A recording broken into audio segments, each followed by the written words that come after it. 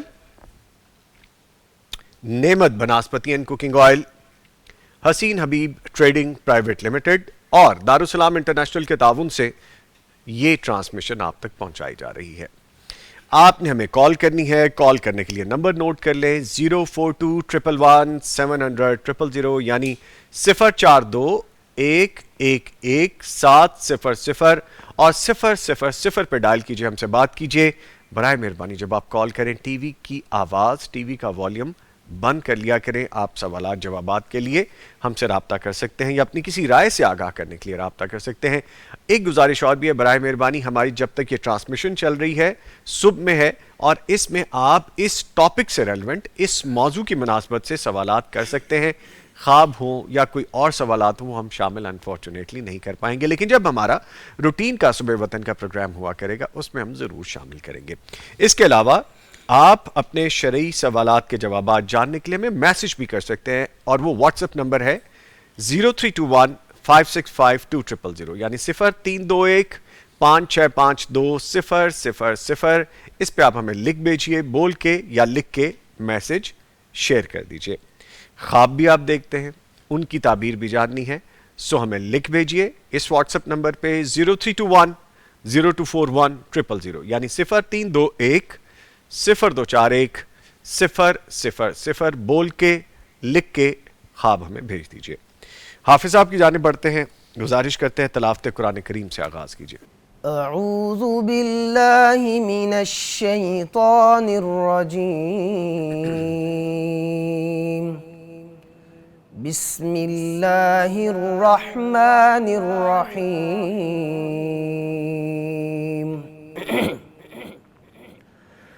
اِنَّا فَتَحْنَا لَكَ فَتْحًا مُبِينًا لِيَغْفِرَ لَكَ اللَّهُ مَا تَقَدَّمَ مِن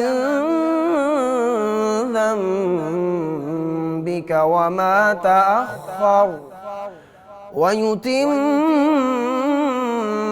نِعْمَتَهُ عَلَيْكَ وَيَهْدِيَكَ صِرَاطًا مُسْتَقِيمًا وَيَنصُرَكَ اللَّهُ نَصْرًا عَزِيزًا هُوَ الَّذِي أَنزَلَ السَّكِينَةَ فِي قُلُوبِ الْمُؤْمِنِينَ هُوَ الَّذِي أَنزَلَ السَّكِينَةَ فِي قُلُوبِ الْمُؤْمِنِينَ لِيَزْدَادُوا إِيمَانًا مَعَ إِيمَانِهِمْ وَلِلَّهِ جُنُودُ السَّمَاوَاتِ وَالْأَرْضِ وَكَانَ اللَّهُ عَلِيمًا حَكِيمًا۔ صدق اللہ العظیم۔ جزاکم اللہ خیر، بہت شکریہ جی، اللہ تعالیٰ آپ کو جزائے خیر عطا فرمائے۔ حافظ صاحب سر خلاصہ۔ بسم اللہ الرحمن الرحیم، الحمدللہ رب العالمین والصلاة والسلام علی اشرف الانبیاء والمرسلین، اما بعد۔ نظامی بھائی، ہمارے قاری صاحب محترم نے سورہ فتح کی ابتدائی آیات تلاوت کی ہیں۔ ان آیات کے اندر اللہ رب العزت نے اپنے حبیب، اپنے خلیل صلی اللہ علیہ وسلم کو ایک عظیم بشارت سنائی ہے، اور وہ موقع تھا صلح حدیبیہ کا۔ حضرت عبداللہ بن مسعود رضی اللہ تعالیٰ عنہ کہتے ہیں اپنے دوستوں کو، ساتھیوں کو، جی کہ تم سمجھتے ہو کہ فتح مکہ ہی سب سے عظیم فتح ہے، جبکہ ہمارے نزدیک صلح حدیبیہ کی جو صلح ہے وہ بہت بڑی فتح تھی۔ جی ہوا کیا ہے کہ اللہ کے نبی صلی اللہ علیہ وسلم اپنے 1400 جانثاروں کے ساتھ عمرے کے لیے تشریف لائے ہیں۔ جب حدیبیہ کے مقام پر پہنچے تو پتہ چلا کہ مکہ والے تو جنگ کی تیاری کر رہے ہیں، تو آپ وہاں رک گئے۔ پھر مذاکرات کا سلسلہ چلا اور اینڈ پر صلح نامہ ہوا، جس کو ہم صلح حدیبیہ کے نام سے یاد کرتے ہیں۔ اس صلح کے اندر ایسی شرائط تھیں جو بظاہر مسلمانوں کے بہت خلاف تھی، لیکن اللہ کے نبی صلی اللہ علیہ وسلم نے خون ریزی سے بچنے کے لیے، لڑائی سے بچنے کے لیے صلح کر لی۔ اور اللہ کے حکم سے کر لی۔ اب اس پر اضطراب تھا۔ حضرت عمر رضی اللہ تعالیٰ عنہ کہتے کہ میں بار بار آتا اللہ کے نبی سے پوچھتا، اللہ کے نبی ہم 1400 کو لشکر لے کر آئے ہیں تو ہم یہ شرطیں کیوں قبول کر رہے ہیں؟ شرطوں میں تو شرط یہ کیا ہے کہ آپ اس سال عمرہ نہیں کریں گے، اگلے سال آئیں۔ یہ تو بڑی توہین تھی، برداشت نہیں ہو رہا جوانوں سے۔ وہ جان نثار جو تیار ہو کے آئے تھے عمرے کے لیے، اب ان سے برداشت نہیں ہو رہا۔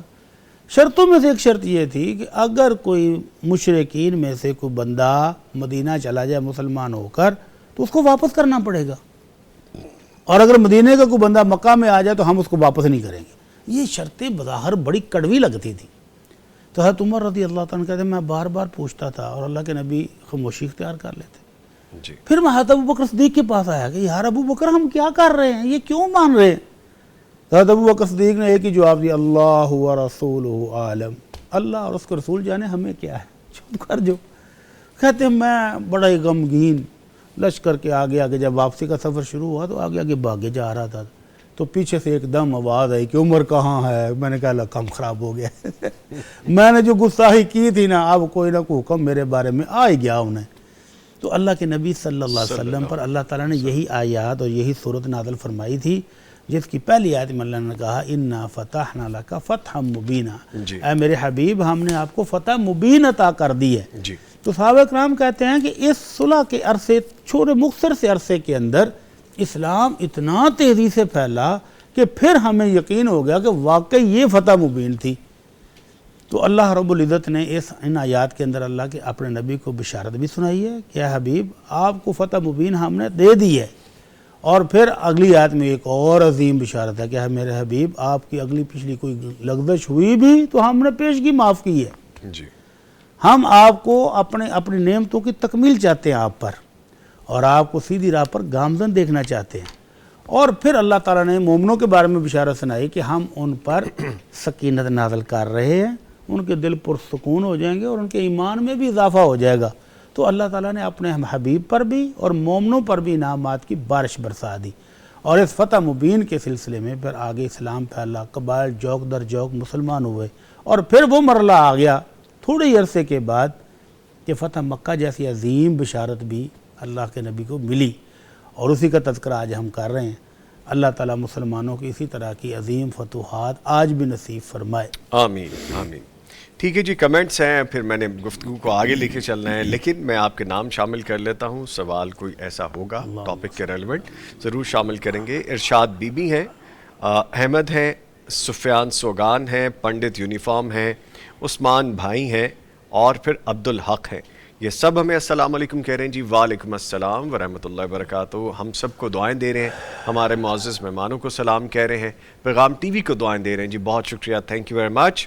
اور عثمان بھائی کہتے ہیں کہ جی ماشاءاللہ بہت ہی خوبصورت پروگرام ہے۔ اور اس کے بعد سفیان سوگان نے کہا کہ نوید بھائی آپ سب کیسے ہیں؟ بھائی آپ سب کو میرا سلام۔ بھائی ماشاءاللہ ہم نے دیکھا ہے کہ آپ اور آپ کی ٹیم نے لوگوں کی ہیلپ کی ہے، اللہ آپ سب کو اپنی حفاظت میں رکھیں، آمین۔ بہت شکریہ جی، تھینک یو ویری مچ۔ یہ غالباً بات کریں جو ابھی ہم پچھلے دنوں سیلاب کے حوالے سے جن علاقوں میں گئے تھے، جو پٹھان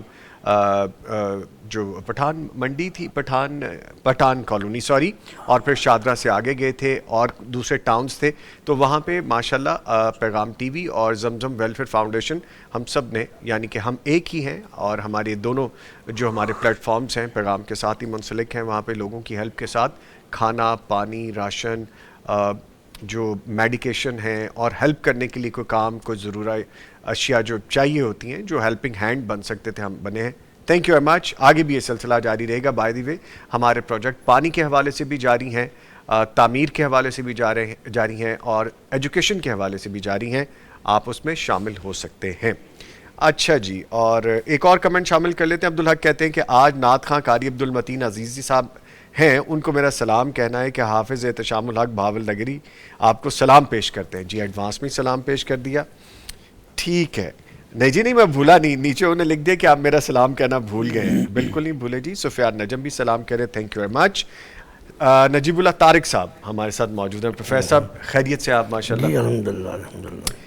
سر ہم چونکہ بات کر رہے ہیں فتح مکہ اور خطبہ حجۃ الوداع کے حوالے سے، تو گفتگو کا آغاز آپ سے کرتے ہیں کہ اسلام کے بدترین دشمن ابو جہل کے بیٹے اکرمہ کو معاف کر دینا، یہ بھی ایک مثال ہے، اور دنیا کی تاریخ میں اس درجے کی جنرل ایمنسٹی کی کوئی اور ایگزامپل، کوئی اور مثال نہیں ملتی، جہاں ذاتی انتقام کو مکمل طور پر دفن کر کے دلوں کو فتح کرنے کے حوالے سے ہمیں پیغام ملتا ہے. فرمائیے گا. بسم اللہ الحمدللہ واشہد ان لا الہ الا اللہ واشہد ان محمدًا عبدہ ورسولہ اما بعد. نظامی صاحب، میں ایک بہت بڑے عالم کا ایک مقولہ پڑھ رہا تھا. وہ کہتے تھے کہ آپ بڑی سے بڑی فوج کے ساتھ کسی علاقے کو فتح کر سکتے ہیں، کسی قوم کو فتح نہیں کر سکتے.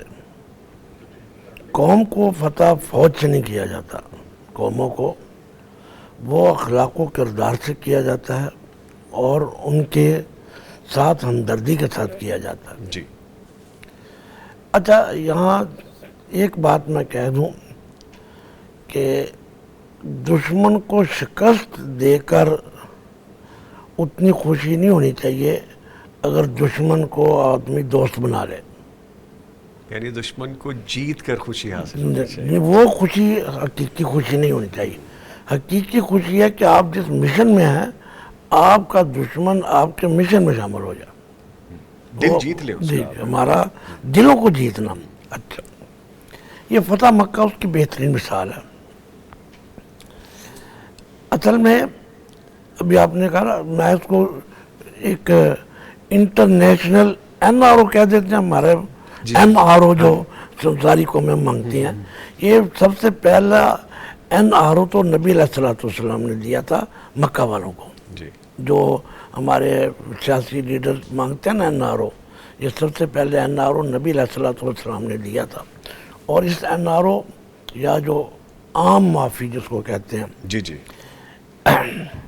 اس میں میں صرف دو تین چیزوں کی طرف نا خصوصی طور پہ اپنے ناظرین اور سامعین کی توجہ دلانا چاہتا ہوں. فتح مکہ ایک ایسا واقعہ ہے جو مسلمانوں کی عظمت کو جی اور ہمارے دین کی حقیقی روح کو جی اور نبی علیہ السلام کی شخصیت کی کردار کا آئینہ دار ہے کہ دشمن قابو آ چکا ہے اور وہ اطاعت قبول کر چکا ہے، شرمندہ ہے، سر جھکائے بیٹھا ہے. اور ان دشمنوں ہیں کون؟ ان دشمنوں میں وہ ہیں جنہوں نے نہ صرف یہ کہ نبی علیہ السلام کے راستے میں کانٹے بچھائے، نبی علیہ السلام کے صحابہ کو شہید کیا، اور ان 8 سالوں میں 3 بڑی جنگیں بھی لڑی ہیں. جی جنگ بدر، جنگ احد، جنگ خندق، چھوٹے چھوٹے غزوات اس کے علاوہ ہیں. اس میں کتنے صحابہ شہید ہوئے مسلمانوں کے، اور کتنا نقصان مسلمانوں کو بھی اٹھانا پڑا. پھر مکی زندگی میں یعنی کہ ایک ایک دشمن نظر آ رہا ہے، ایک ایک دشمن نظر آ رہا ہے. اور نبی علیہ السلام کے ساتھ جو صحابہ ہیں، اب نبی علیہ السلام کو تو اللہ تبارک و تعالیٰ کی طرف سے ایک خاص نصرت حاصل تھی کہ آپ کا دل بھی بڑا مضبوط تھا. اس وقت بعض لوگوں نے کہا کہ آج بدلے کا دن ہے، الیوم یوم الملحمہ، جی آج ہم بدلے لیں گے، چن کے بدلے لیں گے. اور آج ہمارے لیے بیت اللہ کی حرمت کو ہمارے لیے حلال کر دیا گیا. نبی علیہ السلام کو پتہ چلا کہ یہاں انتقام کی باتیں ہو رہی ہیں. جی. آپ کہا نہیں، مجھے اللہ نے رحمت اللہ عالمین بنا کے بھیجا نا. فرمایا نہیں، ملحمہ نہیں، مرحمہ، آج رحم کا، ترس کا، معافی کا دن ہے. اور یہ وہ چیزیں، یہ الفاظ وہی شخص ادا کر سکتا ہے جو واقع رحمت اللہ عالمین ہو. ٹھیک ہے. دوبارہ آئیں گے سر آپ کی جی، طرف. جی، مفتی صاحب بیٹھے مفتی صاحب سے بھی بات کرتے ہیں. سر, تاریخ کے بڑے فاتحین شہروں کو خون سے نہلا دیتے ہیں, جیسا ابھی سر بھی ذکر کر رہے ہیں کہ آج تو میں طاقت میں ہوں, تو آج تو کوئی مقابل ہی نہیں ہے میرے. لیکن 10,000 کا لشکر لے کر جب کائنات کے سب سے بڑے فاتح مکہ میں داخل ہوتے ہیں اور وہ سامنے لوگ ہوتے ہیں جنہوں نے 13 سال ظلم کی انتہا کر دی, اور پھر اس مکمل طاقت, عروج, دسترس ہونے کے باوجود آج رحم کے دن کا اعلان کر دیا جاتا ہے. فرمائیے گا. سبحان اللہ. آپ نے جس طرح اشارہ کیا نا, آج کے دور میں, آج کے دور کا تو قانون ہی یہ ہے کہ might is right. Might is right, yes. کہ جس کے پاس طاقت ہے وہ جو مرضی کرے, اس کو کوئی پوچھنے والا نہیں. اور حالیہ جنگوں میں آپ یہ سارا کچھ اپنی آنکھوں سے دیکھ چکے ہیں کہ دشمن کی فوجی طاقت ہی ختم نہیں کرتے, نہتے بے گناہ معصوم لوگوں پر بھی بمباریاں ہوتی ہیں, نسل بھی ختم کر دیتے, ان کی نسلیں مٹا دی جاتی ہیں, بچوں کو مار دیا جاتا ہے, اور جو قیدی بن جائیں ان کو ایسی ایسی اذیت ناک سزائیں اور کئی کئی دہائیوں پر مشتمل سزائیں دی جاتی ہیں کہ روح کانپ جاتی ہے ان کا سن کر ہی, دیکھنے کے بعد تو پھر ہوش اڑ جاتے ہیں. تو اسلام نے اس کے مقابلے میں رحم دلی, ترس کھانا, اثار اور قربانی اور محبت کے جذبات بڑکانے والی جو فتوحات ہیں وہ دی. اللہ کے نبی صلی اللہ علیہ وسلم 10,000 کا لشکر لے کر آئے ہیں نا, تو لشکر کو دیکھنے والے بھی موجود تھے, خبریں لینے والے بھی موجود تھے کہ آج کیا ہوگا کیا. حضرت ابو سفیان جو اس وقت ابھی مسلمان نہیں ہوئے, بدیل بن ورقا بھی ایک سردار ہیں, حکیم بن حزام بھی ایک سردار ہیں, تینوں سردار خبریں لے رہے تھے رات کے اندھیرے میں کہ کیا ہونے جا رہا ہے, کیا ہوگا. تو اللہ کے نبی صلی اللہ علیہ وسلم کے فوجی لشکر نے ان کو پکڑا اور اللہ کے نبی کے سامنے پیش کر دیا. تو حضرت ابو سفیان اس موقع پر مسلمان ہو گئے. اب اگلی کاروائی, جب مکہ میں بغیر کوئی بہت بڑی لڑائی, چھوٹی موٹی مار کے تو ہوئے لیکن بہت زیادہ لڑائی نہیں ہوئی, اللہ کے نبی نے منع کر دیا بعد میں. اب جب اللہ کے نبی صلی اللہ علیہ وسلم نے بیت اللہ کو صاف کرا دیا, اندر نماز پڑھ لی, تو آپ بیت اللہ کے دروازے پر کھڑے ہیں اور سامنے وہ سارے, جیسے شیخ محترم ابھی بتا رہے تھے کہ یہ سارے وہ ہیں جنہوں نے ساری زندگی دشمنی پر گزاری ہے, مسلمانوں کو دکھ دیے ہیں, اذیتیں پہنچائی ہیں, اور ایسی ایسی اذیتیں, ان میں بلال رضی اللہ تعالیٰ عنہ بھی جنہوں نے طویل عرصہ ظلم سہے تھے وہ بھی موجود ہیں آج, وہ بھی دیکھ رہے ہیں کہ آج یہ سارے مجرم کھڑے ہیں, مجرم گردنیں جھکائے کھڑے ہیں, آج کچھ بھی نہیں ہے ان کے پاس, لڑنے کی طاقت ہی نہیں رہی, جسم میں وہ جان ہی نہیں رہی. تو اللہ کے نبی صلی اللہ علیہ وسلم نے پھر پوچھا, ما تقولون وما تظنون, ہاں بھائی بتاؤ کیا کہتے ہو اور تمہارا آج کیا خیال ہے, پھر تمہارے ساتھ کیا ہونے والا ہے. تو آگے سے وہ کیا کہتے ہیں, ابن و ابن اخن رحیم حلیم, آپ ہمارے ہی بھائی ہیں, ہمارے بھتیجے ہیں, اور بہت رحم دل ہیں اور بہت شفقت کرنے والے, بردبار ہیں, ہمیں پتہ ہے. تو اللہ کے نبی صلی اللہ علیہ وسلم, لا تثریب علیکم اليوم یغفر اللہ لکم وہو ارحم الراحمین, آج تم سے کوئی بدلے نہیں لیے جائیں گے, پرانی ظلم و ستم تمہیں سب کے سب معاف ہیں, اللہ تعالیٰ بھی تمہیں معاف فرمائے, اور وہ ارحم الراحمین ہے. تو اللہ کے نبی صلی اللہ علیہ وسلم نے آپ نے اس وجہ سے تا قیامت آنے والے طاقتوروں کو سبق دے دیا کہ جب اللہ تمہیں اقتدار دے دے, طاقت دے دے, قوت دے دے, غلبہ دے دے, فتح دے دے, تو پھر درگزر سے کام لے, ٹھیک ہے, پھر رحم دلی کریں, پھر شفقت بانٹیں, پھر معاف کر دیں. اور اللہ کے نبی صلی اللہ علیہ وسلم نے تو اپنے جانی دشمنوں کو, اپنے صحابہ کے جانی دشمنوں کو, جنہوں نے ان کی فیملیوں کو لوٹا, ان کے مال لوٹا, حتیٰ کہ اللہ کے نبی صلی اللہ علیہ وسلم کے گھر پر بھی قبضہ کر لیا تھا, وہ بھی بیچ بوجھ کے خاک ہو گئے. تو اللہ کے نبی نے کسی سے کوئی بھی مطالبہ نہیں کیا, سب کو کہا یک مشت کہ تم سب کے سب اللہ تعالیٰ تمہیں معاف فرمائے, ہم نے بھی تمہیں معاف فرمایا. اچھا سر, دنیا کے جو جنگی قوانین ہیں ان میں پھر یہ کیا حیثیت رکھتی ہے بات؟ آج جس طرح آپ نے کہا, تھوڑی سی بات ہی ہو جائے پھر مجھے سر کی طرف بھی جانا ہے, تو ہمیں اس سبق کیا ملتا ہے انٹرنیشنل وار کے جو لاز ہیں؟ انٹرنیشنل وار کے لاز آج تو ہم دیکھ رہے ہیں کہ ظلم و ستم پر مبنی ہے, کوئی لا ہے ہی نہیں, وہ لا مائٹ از رائٹ, ایک ہی لا ہے. ٹھیک, وہ قومیں جو لا بناتی ہیں, جو دنیا پر وہ ساری لاگو کرنے کی کوشش کرتی ہیں, جب وہ خود اقتدار میں آتے, غلبے پر آتی ہیں, تو کسی لا کا کوئی خیال ہماری آنکھوں نے تو نہیں دیکھا کہ آج دنیا میں جہاں بھی طاقت ہے کس قانون کی پاسداری وہ کرتے ہیں. کوئی ایک قانون بتائیں, بچوں کے متعلق, عورتوں کے متعلق, سول پراپرٹی کے متعلق, کوئی لا ہے؟ کوئی نہیں. Might is right. اور اللہ کے نبی صلی اللہ علیہ وسلم نے ان تمام قوانین کی نفی کر کے ایک نیا قانون دیا ہے، رحم دلی کا، شفقت کا، درگزر کا. اور اگر یہ قانون دنیا میں نافذ ہو جائے تو امن ہو جائے، امن آ جائے گا دنیا میں. اور اگر یہ قانون نہیں ہے، مائٹ از رائٹ ہے، تو پھر جنگیں ہی جنگیں ہیں، فساد ہی فساد ہے. ساری دنیا میں امن لوگ چاہتے بھی نہیں نا، بہت سارے لوگ شر پسند بھی ہیں، وہ چاہتے ہیں کہ امن نہ ہی ہو. تو پھر اسی کی وجہ سے صرف ایک جنگ میں 10 کروڑ لوگ لقمہ اجل بنے. ہاں جی. اور اللہ کے نبی صلی اللہ علیہ وسلم کی پوری حیات مبارکہ جس میں 27 غزوات ہیں اور چھوٹے چھوٹے سرایہ ڈال کے 100 کے قریب ہیں، تو ان میں ٹوٹل شہداء یا مقتولین، مخالف کے مقتولین کی تعداد 1000 سے زائد نہیں ہے. 1000 کے لگ بھگ ہے، تھوڑی سی اوپر نیچے ہو جائے گی. ٹھیک ٹھیک. اور ادھر ایک جنگ ہے وہ 10 کروڑ بندے کھا گئی. ہے. تو یہ فرق ہے آمنہ کے لال صلی اللہ علیہ وسلم کے اسوہ حسنہ میں اور دنیا کے جو وار لارڈز ہیں ان کے قوانین میں.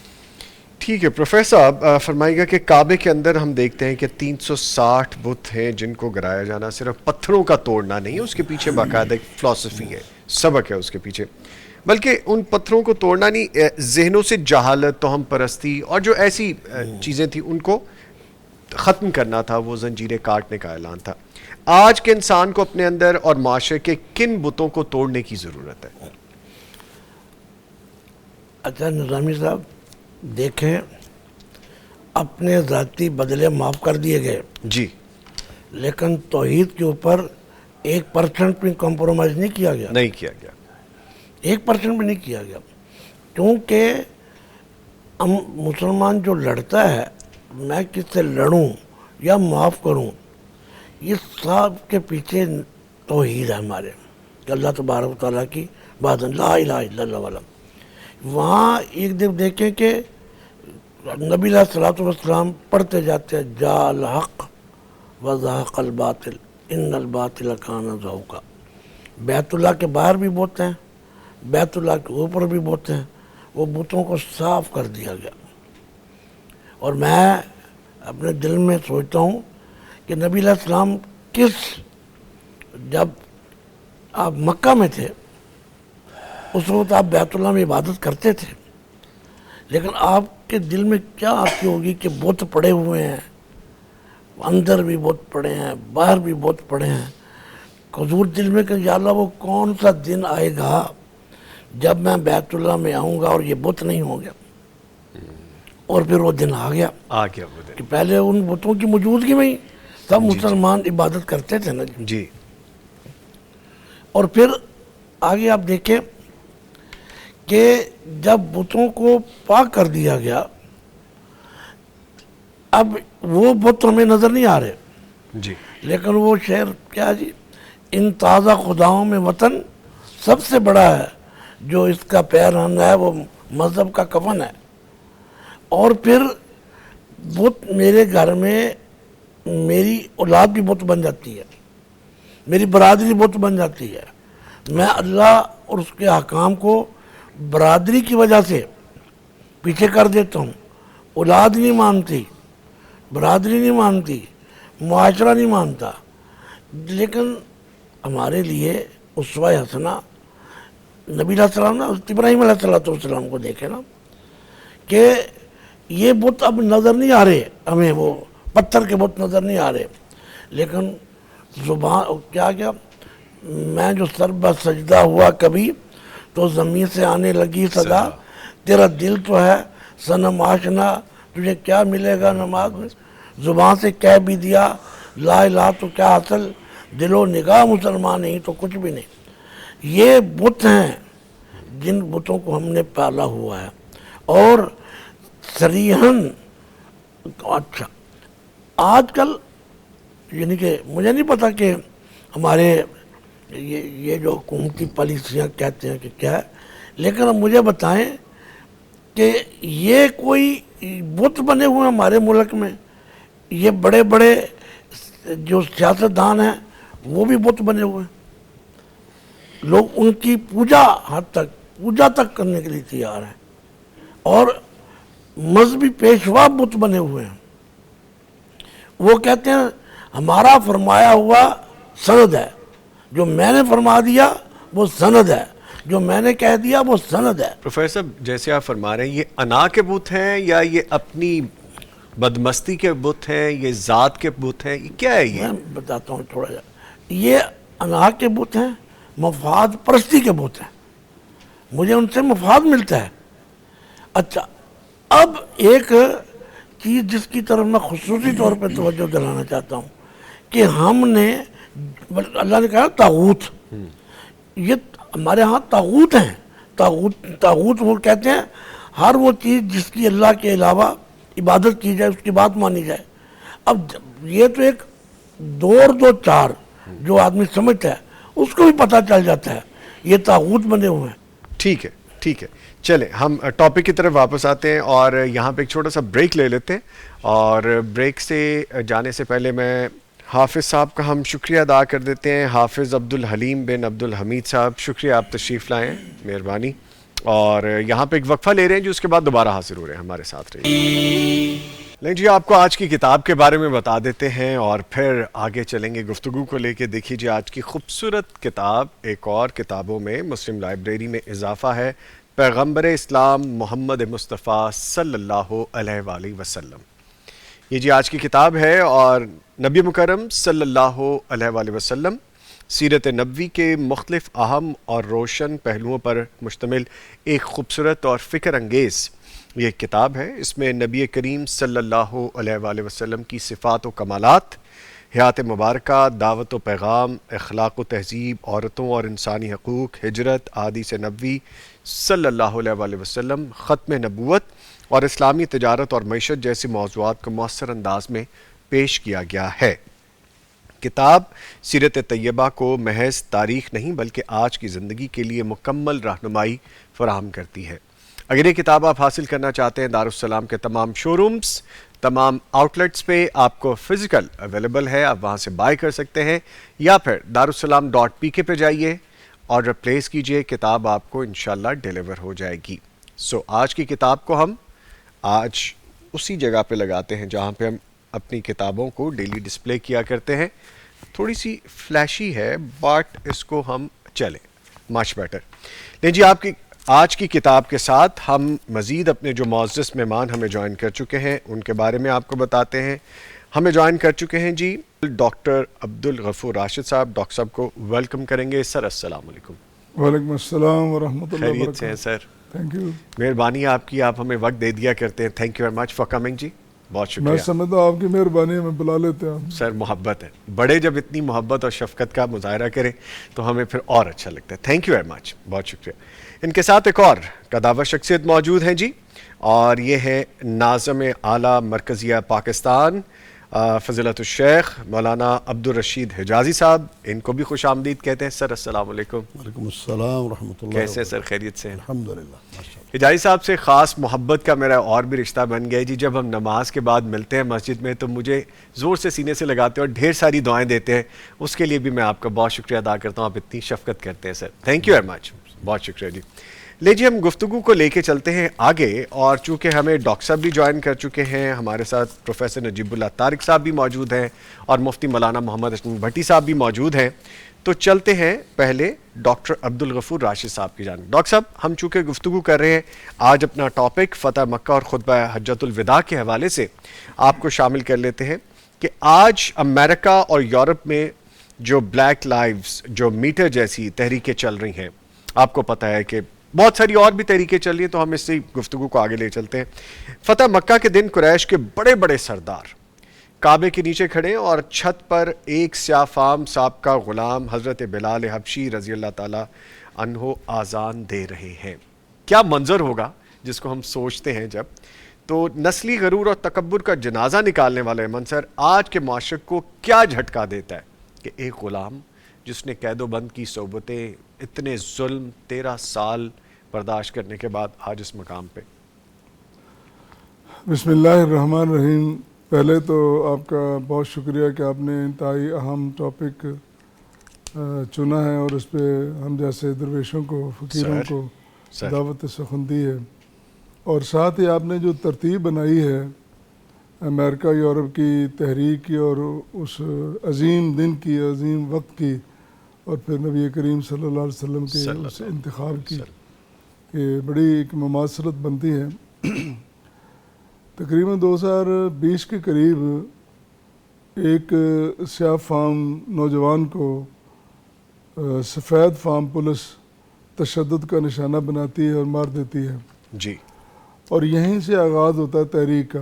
جی، سیاہ فام لوگ اکٹھے ہو جاتے ہیں، کھڑے ہو جاتے ہیں، اور یہ واقعہ وہاں پیش آتا ہے کہ جو دنیا میں تہذیب و تمدن کے شاہکار گنے جاتے ہیں اور جنہیں رہنما کہا جاتا ہے، جنہیں کہا جاتا ہے کہ یہ پوری دنیا کو رہنمائی کر رہے ہیں اور کمانڈ کر رہے ہیں، وہاں ایسا واقعہ پیش آنا واقعتاً ایک بڑا المناک حادثہ ہے، اور پھر وہ تحریکیں جنم لیتی ہیں۔ جی، تو اس کے ساتھ ہی مسلمان تفاخر کے ساتھ اور بڑے فخر کے ساتھ یاد کرتے ہیں کہ ہمارے آقا علیہ الصلوۃ والسلام جنہوں نے 13 سال مسلسل مکہ کے اندر تشدد برداشت کیا، مخالفتیں برداشت کیں، شکاوتیں، عداوتیں، ظلمتیں، سب کچھ سہتے رہے، اور پھر مدینہ جا کر بھی آپ نے طاقت ہونے کے باوجود، وہاں پہ ریاست بڑھنے کے باوجود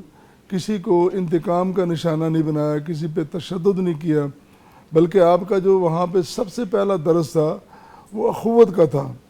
آپ نے انصار مدینہ کو اور مہاجرین مکہ کو سب کو بھائی بھائی بنایا، اور وہاں غریب بھی امیر بھی سارے ایک سب میں کھڑے کر دیے، اور سب کو اخوت کا صرف درس نہیں دیا بلکہ اس لڑی میں سب کو پرو دیا۔ اور پھر وہاں بیٹھ کر آپ جو سلطنت کا قیام کرتے ہیں، ریاست کا قیام ہوتا ہے، پوری دنیا کے لیے ایک بہترین پیغام ہوتا ہے۔ اور پھر آپ نے ان 10 سالوں میں 84 جنگیں لڑی ہیں۔ ان جنگوں میں بعض میں آپ خود شریک رہے اور بعض میں آپ شریک نہیں رہے، جن میں شریک رہے ان کو غزوہ کہتے ہیں، جن میں شریک نہیں رہے ان کو سریہ کہتے ہیں، سرایا۔ ان میں مسلمانوں نے اپنے جوہر دکھائے، اور وہ جو بڑے بڑے اپنے آپ کو جابر اور عامر سمجھتے تھے، بڑے طاقتور سمجھتے تھے، ان کو تہہ کیا، بلکہ ان کو زمیں بوس کر دیا۔ بالآخر وہ وقت آتا ہے کہ جب مکہ فتح ہوتا ہے، وہ مکہ مکرمہ جہاں سے نبی کریم صلی اللہ علیہ وسلم بڑے ہی آزردہ حال اور بڑی پریشان طبیعت کے ساتھ نکلے تھے، اور مڑ مڑ کے کعبۃ اللہ کی طرف دیکھتے تھے کہ کیا مجھے وہ وقت ملے گا کہ میں یہاں آ کے نماز پڑھ سکوں گا، یہاں داخل ہو سکوں گا، یہ میرا وہ گھر ہے، یہ میرا وہ میرے سکون اور پیار کی جگہ ہے، قرار کی جگہ ہے، جسے میرے جد امجد نے بنایا تھا، اور کہا تھا کہ اللہ میں نے بنا تو دیا ہے، 2-3 باتیں ہیں، 2-3 میری آرزویں ہیں۔ ایک تو یہاں آنے والا اس کو کبھی بھوک اور پیاس محسوس نہ ہو، وہ بھوکا پیاسا نہ رہے، اور دوسرا آنے والا یہاں پہ غیر محفوظ نہ ہو، اس کو امن ملے، اور تیسری بات یہ ہے کہ یہاں ایک ایسے شخص کو بھیجنا کہ جو اس کو آباد کرے، توحید کے پرچم کو لہرائے، اور ان تمام تر بڑے بڑے جو جگادری ہیں ان کو زمین بوس کر دے کہ جو اس کی مخالفت میں لگے ہوئے ہیں، اور کعبہ کی ویرانی میں جن کا ہاتھ ہے۔ آج وقت آیا، لیکن سب سے بڑی بات یہ ہے، اقتدار ملنے کے بعد، طاقت ملنے کے بعد، نبی کریم صلی اللہ علیہ وسلم کا جو سب سے پہلا پیغام ہے وہ یہی ہے کہ لا تثریب علیکم اليوم، آج کسی قسم کا مواخذہ نہیں ہوگا۔ جنہوں نے میرے رستے مسدود کیے، جنہوں نے میرے ساتھیوں پر ظلم ڈھائے، جنہوں نے میرے ساتھیوں کو شہید کیا، جنہوں نے بہت زیادہ مخالفتیں کی، کسی سے بھی آج انتقام نہیں لیا جائے گا۔ اور پھر وہ منظر جو آپ نے ابھی ذکر کیا ہے، وہ تو بڑا ہی خوبصورت منظر ہے کہ دن ڈھل رہا ہے اور نبی کریم صلی اللہ علیہ وسلم کعبے کی چھت پر بلال کو کہتے ہیں، حکم دیتے ہیں کہ جاؤ کعبے کی چھت پہ چڑھ کے اذان دے دو۔ اور پھر وہ بلال جس کا چند سال پہلے بازار میں، اس تجارت کے بازار میں، اس خرید و فروخت کے بازار میں چند ٹکے کوئی مول دینے کو تیار نہیں، آج کتنی قیمت ہے اس کالے بلال کی، اس موٹے ہونٹوں والے بلال کی آج کتنی قیمت ہے کہ کعبہ کی چھت پر نبی کریم صلی اللہ علیہ وسلم کے حکم سے وہاں پہ اذان دے رہے ہیں، اور پھر ان کو دیکھ کر سرداران مکہ کہتے ہیں وہ اتنے ضدی اور اتنے مطلق العنان اور اتنے جاہل تھے کہ ضد میں اڑے ہوئے وہ آج بھی کہتے ہیں، ایک بندہ یہاں تک کہہ دیتا ہے کہ کاش اچھا ہوا کہ میرا والد پہلے ہی مر گیا، اس کو یہ دن دیکھنا نصیب نہ ہوئے کہ آج ایک غلام جو کعبے پہ چڑھا ہوا ہے۔ وہ اتنے مغرور متکبر اور اتنے ضدی اور اتنے وہ غرور کرنے والے تھے، لیکن بلال وہ قدم ہیں جو آج نبی کریم صلی اللہ علیہ وسلم کی حکم سے کعبے میں پڑے ہیں۔ یہ تو وہ قدم ہیں جن قدموں کی چاپ نبی کریم صلی اللہ علیہ وسلم نے معراج کے وقت جنت میں سنی تھی اور جبریل سے پوچھا تھا تو یہ کون ہے جو پیدل چل رہا جس کے قدموں کی چاپ سنائی دے رہی ہے؟ جبریل نے عرض کیا تھا آقا یہ تو آپ کا غلام ہے، یہ تو حبشے کا بلال ہے جس نے توحید کے لیے، وحدت کے لیے، توحید کے پرچم کو سر بلند کرنے کے لیے اپنے جسم کو تپتے ریت پہ لٹایا ہے، جس نے نکیلے پتھروں پر جو گھسیٹا گیا، جس کو ظلم و ستم کا نشانہ بنایا گیا، یہ اس کی شان ہے کہ سبحان اللہ، سبحان اللہ۔ بلیک لائف میٹر یہ جو ایک تحریک تھی جو امریکہ کی جس کا ہم نے شروع کیا، وہ کالوں کے لیے ہی تھی کہ جو کہتے تھے کہ ہمیں بھی حق حاصل ہے جینے کا، اور آج بھی چلتے ہیں، بہت ساری موومنٹس ایسی چل رہی ہیں۔ سو یہ لنک وہاں پہ جا کے مل رہا تھا۔ مولانا عبدالرشید حجازی صاحب، فتح مکہ کے حوالے سے ہم بات کرتے ہیں کہ فتح مکہ کا دن ہے جب رسول کریم صلی اللہ علیہ وآلہ وسلم صفا کی پہاڑی پر کھڑے دعا کر رہے ہیں تو مدینہ سے جان لٹانے والے انصار کے دلوں میں ایک خوف پیدا ہوا کہ آج نبی کریم صلی اللہ علیہ وآلہ وسلم کو اپنے آبائی وطن اور بچھڑے ہوئے رشتہ دار مل گئے ہیں، اب یہ ہمیں چھوڑ کر مکہ میں ہی بس جائیں گے۔ اس نازک اور جذباتی لمحے میں اس عظیم قائد نے انصار کی اس بے چینی کو کس تاریخی جملے سے ختم کیا کہ جس نے وفاداری اور محبت کی لازوال ایک مثال قائم کر دی؟ بسم اللہ الرحمن الرحیم۔ بلا شبہ فتح مکہ تاریخ انسانی کا روشن باب ہے، اور اس میں بڑی نادر مثالیں موجود ہیں۔ جی، یہ لمحہ اور یہ گھڑی جس کا آپ فرما رہے ہیں یہ بھی بڑی عجیب ہے کہ وہ لوگ، وہ انصار جنہوں نے سب کچھ سرور کونین صلی اللہ علیہ وسلم پہ نچھاور کر دیا، مہاجرین کو سنبھالا، آپ کو اس موقع پہ سنبھالا اور دن رات آپ کی چاکری کی، نوکری کی، وہ اس موقع پہ واقعی پریشان ہوئے کہ کہیں ایسے نہ ہو کہ سرور کونین صلوات اللہ علیہ اپنے آبائی گھر، آبائی دیس، اپنی برادری، اپنے عزیز و اقارب آج اس خوشی کے موقع پہ، شاندار موقع پہ آپ کو یاد آ جائیں اور ہم وہیں کے وہیں نہ رہ جائیں۔ یہ خوف اور اضطراب فطری تھا جو ان کے دلوں میں آیا، مگر وہ یہ جان نہیں رہے تھے کہ جس راہبر سے، جس پیشوا سے، جس مقتدا سے واسطہ ہے وہ رحمت للعالمین ہے، وہ وفاؤں کا پیکر ہے، وہ جس سے چلتا ہے وفا کی انتہا کر دیتا ہے۔ تو پھر چشم کائنات نے دیکھا اور لوگوں نے سنا، سید کائنات صلی اللہ علیہ وسلم نے فرمایا کہ تم یہ سوچ رہے ہو کہ مجھے اپنے عزیز، اپنا گھر، اپنا دیس، اپنا وطن یاد آئے گا؟ لا ریب، اس سے محبت ہے۔ جیسا کہ ابھی محترم ڈاکٹر صاحب فرما رہے تھے کہ وہ گھڑی، وہ لمحہ عجیب تھا جب آپ فرما رہے تھے مکہ تجھے چھوڑ کے جانے کو جی نہیں چاہتا، بیت اللہ تجھے چھوڑ کے جانے کو جی نہیں چاہتا، تیرے بسنے والوں نے مجبور کر دیا ہے۔ وہ محبت تو فطری تھی ہی۔ تو آپ نے ارشاد فرمایا اے انصار مدینہ، جن پاکیزہ جذبات کے ساتھ، جس اخلاص اور محبت کے ساتھ آپ لوگوں نے وفا کی، توحید کے پرچم کو تھاما، میرے ساتھ قربانیاں دیں، اب سن لیں میرا جینا بھی تمہارے ساتھ ہے، میرا مرنا بھی تمہارے ساتھ ہے۔ لوگ کسی اور وادی میں ہوں گے، میں سب کو چھوڑ کر انصار کے ساتھ چلوں گا، یہ ممکن نہیں ہے کہ میں انصار کو کسی لمحے، کسی گھڑی بھول سکوں، یہ میرے تصور میں بھی نہیں ہے۔ اور یہ الفاظ جب آپ نے پوچھا بھی اس انداز میں، کیا تم یہ سوچ رہے ہو، یہ سوچ رہے ہو کہ میں تمہیں چھوڑ دوں گا؟ کہا جی حضور ہم سوچ رہے ہیں۔ آپ نے فرمایا عجیب سوچ رہے ہو، میرا جینا بھی تمہارے ساتھ، میرا مرنا بھی تمہارے ساتھ، ممکن ہی نہیں ہے کہ میں تم سے جدا ہو جاؤں اور تمہیں تنہا چھوڑ دوں۔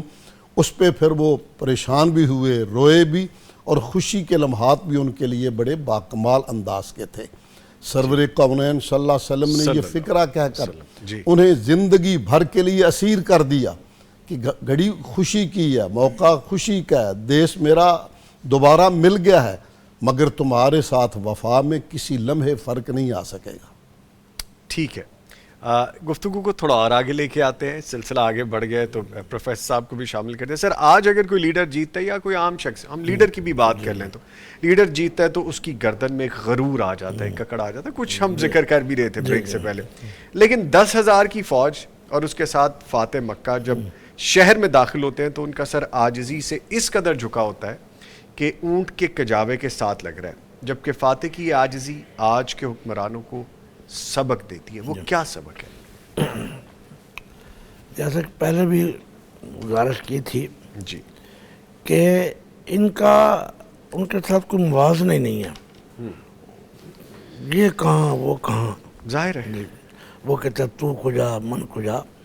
اچھا بات یہ ہے کہ نبی علیہ السلام، یہ جو قرآن کی صورت ہے بسم اللہ الرحمن الرحیم، اذا جاء نصر اللہ والفتح ورأیت الناس یدخلون فی دین اللہ افواجا۔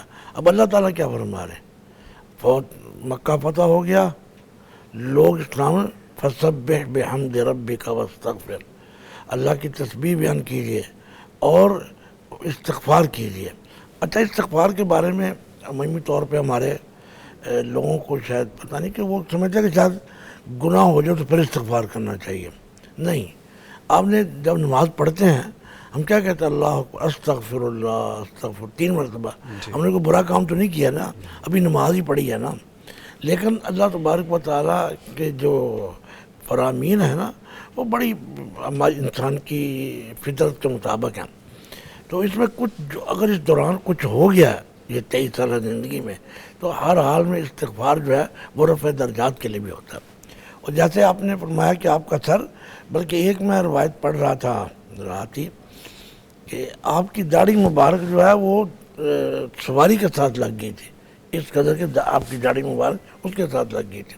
ٹھیک ہے مفتی صاحب، فرمائیے گا کہ جو جنگوں میں نفسیات، جیسا سائیکلوجیکل وارفیئر کی ہم بات کر رہے تھے کچھ دیر پہلے، اس کو بڑی اہمیت دی جاتی ہے، بڑا امپورٹنٹ سمجھا جاتا ہے۔ لشکر اسلام کا رات کے اندھیرے میں مکہ کے باہر 10,000 الاؤ روشن کرنا اور ابو سفیان کو منظر دکھانا کہ یہ خون ریزی سے بچنے اور دشمن کے اعصاب شل کرنے کی کیسی کمال جنگی اور نفسیاتی حکمت عملی ہے۔ آپ کچھ نہیں کر رہے، صرف ان کو اپنی اسٹرینتھ دکھا رہے ہیں، تو یہ کیسی وارفیئر سائیکالوجی ہے؟ نبی کریم صلی اللہ علیہ وسلم نے جو اس وقت نفسیاتی دباؤ بڑھایا، یہ آج کے دور میں بھی ابھی تک بہترین جنگی حربہ شمار کیا جاتا ہے۔ جی آج بھی جنگیں وہی جیتی ہیں جن کے اعصاب مضبوط ہوں۔ اسلحے کی بنیاد پر جنگیں جیتی جاتی ہیں لیکن تھوڑی، اسلحہ ہے، فوج ہے، فلاں ہے، ساری چیزیں کاؤنٹ کرتی ہیں، لیکن اعصاب جب تک مضبوط نہ ہوں لیڈر کے، قائد کے اور فوجیوں کے، اس وقت تک جنگیں صرف اسلحے کی بنیاد پر جیتنا ممکن ہی نہیں ہے۔ تو اللہ کے نبی صلی اللہ علیہ وسلم نے اس جنگ میں بھی یہی جنگی حربہ استعمال کیا۔ ابھی میں نے بتایا تھا کہ حضرت حکیم بن حزام، بدیل بن ورقا اور ابو سفیان، یہ تینوں خبر لینے کے لیے گھروں سے نکلے ہوئے تھے۔ پتہ تو چل رہا تھا کہ لشکر اسلامی آ رہا ہے، تو کہاں تک پہنچے ہیں، کتنے لوگ ہیں، یہ خبر لینے کے لیے گھروں سے باہر نکلے تو دیکھا کہ آگ جلی ہوئی ہے۔ تو آپس میں مشورہ کرتے ہیں کہ یہ اتنے لوگ ہیں، یعنی آگ کھانا پکانے کے لیے یا دشمن کو دکھانے کے لیے کیا ہو رہا ہے بھائی؟ تو ایک نے کہا کہ یہ تو بنو عمر لگتے ہیں۔ بنو عمر بہت بڑا قبیلہ تھا۔ ابو سفیان کہتے ہیں نہیں، ان کی تعداد اتنی نہیں ہے، یہ تو کوئی اور ہی منظر لگتا ہے۔ کہتے ہیں یہ تو ایسے لگتا ہے جیسے عرفہ کے دن جیسے حاجی آگ جلاتے ہیں نا عرفہ کی رات کو، وہ آگ لگتی ہے، نہیں وہ اتنی وہ بھی نہیں۔ تو اللہ کے نبی صلی اللہ علیہ وسلم نے جب یہ اعصابی حربہ ان کے خلاف استعمال کیا تو وہ سہم گئے کہ نہیں اب ان کا مقابلہ یہ اتنی تعداد میں آ گئے ہیں، اب مقابلہ ممکن نہیں ہے۔ اسی لیے جب حضرت ابو سفیان کو اللہ کے نبی صلی اللہ علیہ وسلم کی خدمت میں پیش کیا گیا تو فوراً مسلمان ہو گئے کہ اب لڑائی کی سکت ہم میں نہیں ہے، اتنا بڑا لشکر۔ تو یہ واقعتاً اعصابی جنگ تھی، اور اعصابی جنگ بھی اللہ کے نبی صلی اللہ علیہ وسلم نے ہی جیت لی۔ ٹھیک ہے ڈاکٹر صاحب فرمائیے گا کہ سیاست اور کارپوریٹ کلچر میں اقربا پروری کا عروج ہے، جس میں ابھی پروفیسر صاحب بھی اس کے بارے میں کہہ رہے تھے۔ فتح مکہ کے بعد حضرت علی رضی اللہ تعالیٰ عنہ اور حضرت عباس رضی اللہ تعالیٰ عنہ جیسے قریبی رشتہ دار کعبے کی چابی مانگ رہے ہیں، مگر آپ صلی اللہ علیہ وآلہ وسلم وہ چابی عثمان بن طلحہ کو واپس کر دیتے ہیں۔ چابی کا حقدار میرٹ پر بات میرٹ کی ہے کہ آپ اس کو کس طرح رکھتے ہیں، میرٹ پر منتخب کرنے کا یہ تمانچہ آج کے کرپٹ سسٹم پر کتنا بھاری ہے؟ دیکھیں یہ بات بڑی قابل غور ہے۔ جیسے حضرت نجیب اللہ صاحب کہہ رہے تھے کہ آج سے تو کمپیئر ہی نہیں کرنا چاہیے، لیکن بہرحال بات تو کرنی پڑتی ہے۔ ہم رہنمائی تو لیں گے نا وہاں سے کہ کتنی بڑی مثال قائم کی نبی کریم صلی اللہ علیہ وسلم نے، کہ وہاں پہ وہ جو سرزمین ہے ان کا فخر اور تفاخر ہی قبائل پر ہے، رشتہ داریوں پر، نسبتوں پر وہ بڑا یقین رکھتے ہیں کہ میں فلاں کا بیٹا ہوں، میں فلاں کا بیٹا ہوں۔ بعض جنگوں میں بھی نبی کریم صلی اللہ علیہ وسلم ان کے جواب میں کہنا پڑا انا ابن عبد المطلب جی ولا فخر، انا خاتم النبیین ولا فخر، انا النبی ولا فخر۔ یہ ان کے تقابل کی وجہ سے یہ آپ کو الفاظ کہنے پڑے، لیکن یہاں تو ایک بڑی خوبصورت مثال قائم کر دی نا کہ وہ علاقہ، وہ سرزمین جو ان قبائلی نظام میں یا خاندانی نسبتوں میں یا ان نخوتوں میں ڈوبی ہوئی ہے، ان میں رچی بسی ہے، ایسی قوم میں آ کر آپ اعلان کرتے ہیں کہ وہ جب چابی کا مسئلہ آتا ہے، وہ سب سے بڑا اعزاز اس وقت یہی ہے۔ اس وقت کا اعزاز سب سے بڑا یہ ہے کہ بیت اللہ کی چابی کسی کے سپرد کر دی جائے۔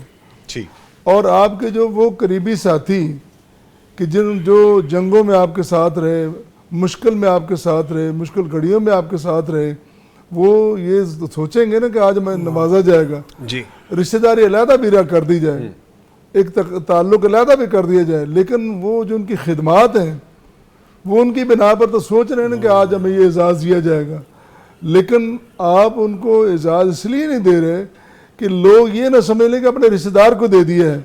یہ ایک بطور خاص ایک بڑی اس میں رغبت اور ترغیب ہے، لہٰذا آپ اسی شخص کو بلاتے ہیں، جب اس کو آواز دی جاتی ہے تو وہ سمجھتا ہے کہ آج پتہ نہیں میرے ساتھ کیا سلوک ہوگا، میں تو آج تک ان کا مخالف رہا ہوں، میں تو ہر رستہ میں تو روکتا رہا ہوں، جی بلکہ وہ ہیں کہ جب نبی کریم صلی اللہ علیہ وسلم مکہ سے نکلے تھے اس کو کہا تھا مجھے 2 رکعت نماز تو پڑھ لینے دے، پتہ نہیں کہ پھر کہ یہاں آنا ہے، تو اس نے جب انکار کیا، 2 رکعت نماز نہیں پڑھنے دی، سجدہ نہیں کرنے دیا، آپ نے فرمایا تھا کہ دیکھ ایک وقت آئے گا کہ یہ چابیاں میرے ہاتھ میں ہوں گی اور میں جس کو چاہوں گا دوں گا۔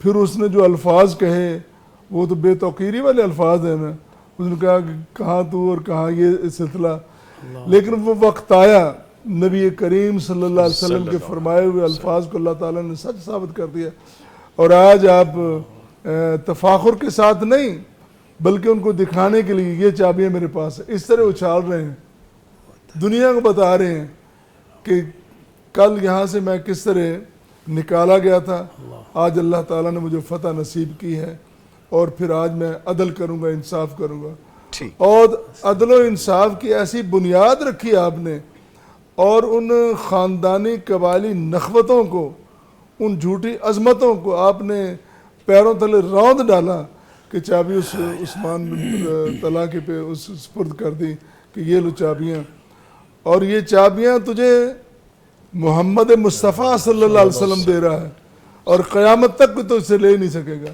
اللہ دیکھیں آج بھی ان خاندان کے پاس ہے نبی کریم صلی اللہ علیہ وسلم کی دی ہوئی چابیاں۔ تو یہ جو خاندانی نخوتیں ہیں، یہ جھوٹی عظمتیں ہیں، یہ تفاخر ہے، یہ فخر ہے، یہ تکبر ہے، یہ غرور ہے، کیا ہوتا ہے خاندان، کیا ہوتا ہے خاندانی جو نخوت اور یہ جھوٹا تکبر ہے، یہ تو نبی کریم صلی اللہ علیہ وسلم نے پیاروں تلے رون ڈالا تھا. ٹھیک. عبدالرشید حجازی صاحب، خطبہ حجۃ الوداع کے دوران جب قرآن کی آیت نازل ہوئی کہ آج میں نے تمہارے لیے تمہارا دین مکمل کر دیا، لاکھوں کا مجمع خوشی سے جھوم رہا ہے، اسلام کو مکمل عروج مل گیا ہے، لیکن اس مجمع میں حضرت ابو بکر صدیق اور حضرت عمر رضی اللہ تعالیٰ عنہ رونے لگے.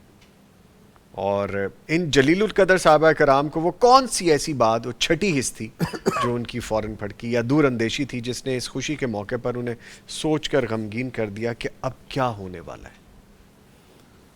بلا شبہ یہ لمحہ بڑا عظیم اور بڑا قیمتی تھا جی. جب پروردگار عالم نے امت مسلمہ پہ احسان فرمایا جی. اور اس دین کی تکمیل کی. یہ بہت بڑا اعزاز تھا. بلا شبہ مسلمان اس وقت خوشی سے جھوم رہے تھے، اور موقع بھی ایسا تھا. بلکہ ایک یہودی نے تو حضرت عمر فاروق رضی اللہ تعالیٰ عنہ سے آ کے کہا تھا کہ ایک آیت تمہارے دین میں ایسی نازل ہوئی ہے، اگر یہ ہمارے دین میں نازل ہوتی تو اس دن کو ہم عید کا دن بنا لیتے. فرمایا کون سی آیت؟ اس نے وہی آیت بتائی، الیوم اکملت لکم دینکم واتممت علیکم نعمتی ورضیت لکم الاسلام دینا. حضرت عمر فاروق رضی اللہ عنہ نے فرمایا مجھے وہ لمحہ بھی یاد ہے، وہ گھڑی بھی یاد ہے، جمعہ تھا اور عرفہ کا میدان تھا جب یہ آیہ مبارکہ نازل ہوئی.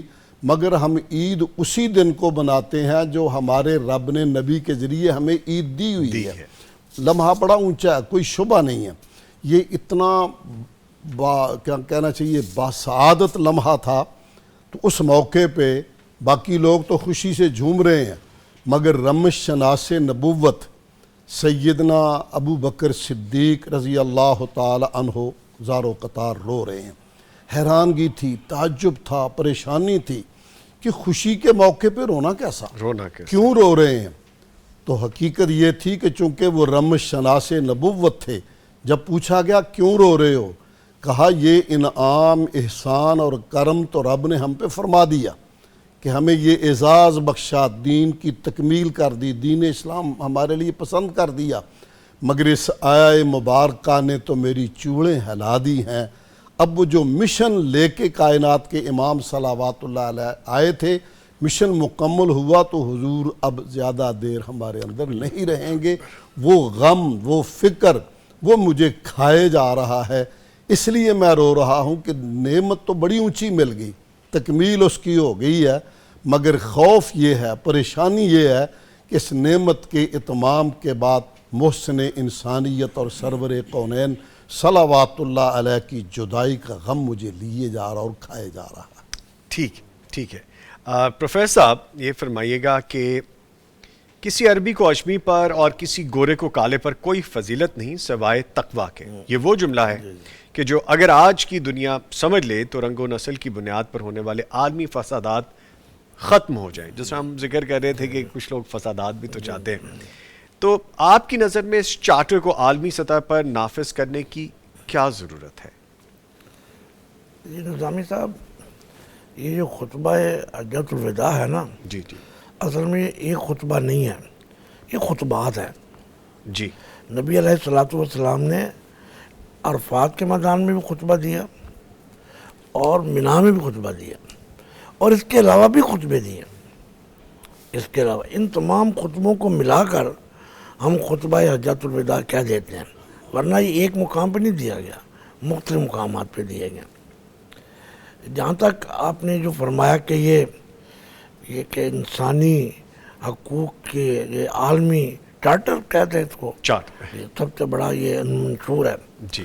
اس میں بنیاد وہی ہے، ان اکرمکم عند اللہ اتقاکم، اس کو سامنے رکھا گیا کہ اللہ کے ہاں وہ ایک کہتا ہے کہ اللہ تبارک تعالیٰ تمہارے شکلوں کو نہیں دیکھتا، اللہ تمہارے دلوں کو دیکھتا ہے. تو اب یہ ایک اصول بنا دیا گیا ہے کہ اصل چیز جو ہے وہ رنگ و نسل نہیں ہے، جی، قبیلہ نہیں ہے. یہ بتا دیا گیا کہ یہ اصول ہے، یہ زہر ہے، یہ زہر قریشی پیے وہ بھی مر جائے گا، غیر قریشی پیے وہ بھی مر جائے گا. یہ کلمہ ہے، یہ ایک چیز ہے، قریشی کرے وہ بھی ٹھیک، اگر وہ نہ کرے تو تب جدا ابی لہب، تب آ جائے گی، نہ آئے گی تو جس طرح پروفیسر صاحب نے بتایا کہ وہ جنت میں حضرت بلال کے پاؤں کی آواز آ رہی ہے۔ تو اصل چیز جو ہے نا، اصل چیز وہ تقوی ہے، اور نبی علیہ السلام کے ساتھ تمہاری کمٹمنٹ کتنی ہے، محبت کتنی ہے۔ اصل اب معیار وہی بنے گا۔ اب دنیا کے معیار ختم ہو گیا، اب قبائلی معیار ختم ہو گئے۔ ایک دو چیزیں جو میں ویسے پتہ نہیں ان کے ساتھ تعلق بنتا ہے کہ نہیں بنتا، لیکن موقع ملا تو کہہ ہی دینی چاہیے۔ ویسے اللہ تبارک و تعالیٰ کا ایک دستور ہے، اللہ کی ایک سنت ہے۔ اللہ تبارک و تعالیٰ نے نا ہر چیز میں نا تفاوت رکھا ہے۔ دیکھیں سارے پہاڑ دنیا میں، لیکن صفا اور مروہ اس کو اللہ نے فضیلت دے دی۔ بڑے میدان ہیں، کلکتہ کا میدان ہے اور لارڈس کا میدان ہے، لیکن عرفات کے میدان کو فضیلت دے دی گئی۔ اسی طرح پتھر بہت ہیں، اچھا، لیکن حجر کو فضیلت دے دی گئی۔ اسی طرح دن بہت ہیں، جمعے کو فضیلت دے دی گئی۔ مہینے بہت ہیں، رمضان کو فضیلت دے دی گئی۔ اور پورا 24 گھنٹے ہیں، فجر کے وقت کو فضیلت دے دی گئی۔ اس طرح پورے قرآن میں کسی قبیلے کا نام نہیں لیا گیا، لیکن قریش کا لیا گیا، لیلاف قریش ایلاف قریش۔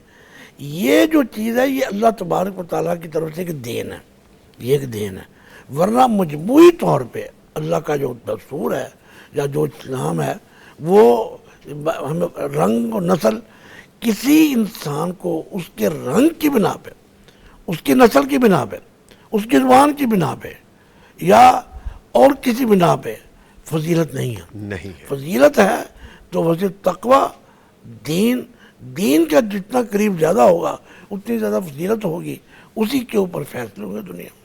ٹھیک ہے جی، گفتگو کو یہاں تھوڑی دیر کے لیے روک رہے ہیں، ایک بریک لے رہے ہیں، اس کے بعد دوبارہ حاضر۔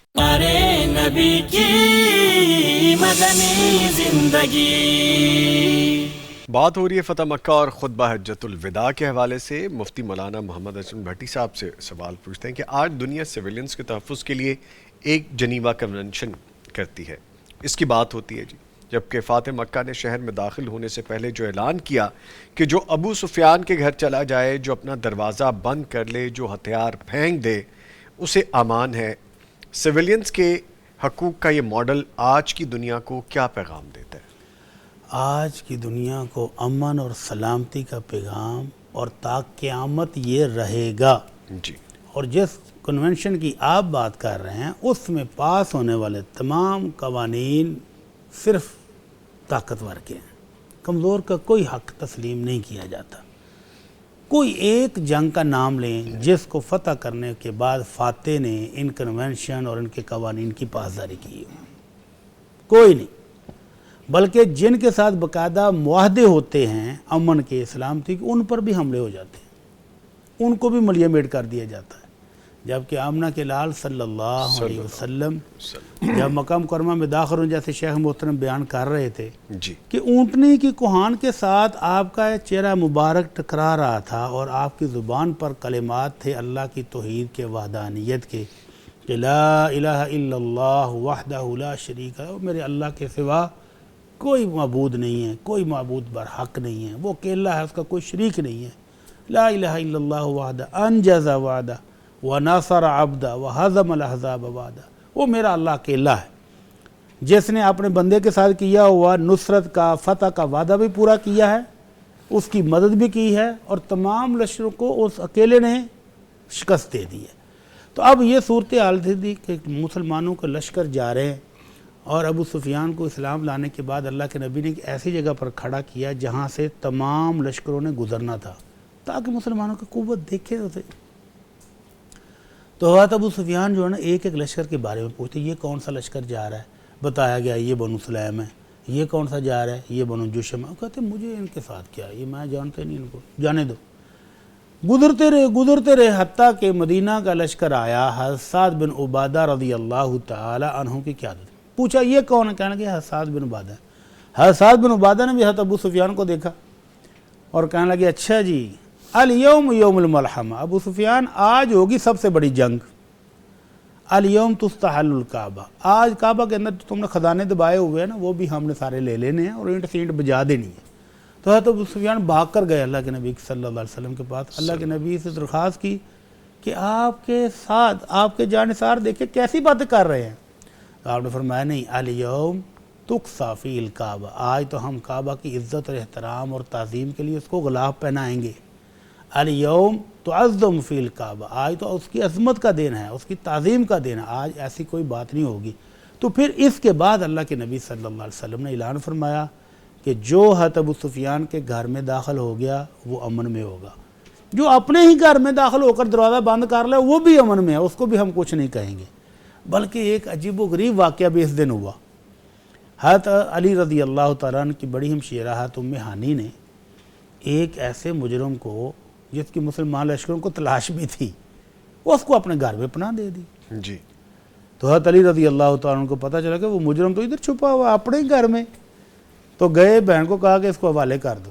حضرت ام ہانی نے کہا نہیں میں نے اس کو پناہ دے دی، ایک خاتون پناہ دے، یہ تو تصور ہی نہیں تھا، عورتوں کے مقام اور مرتبہ کیا تھا عرب معاشرے میں، نہیں نہیں یہ نہیں ہو سکتا۔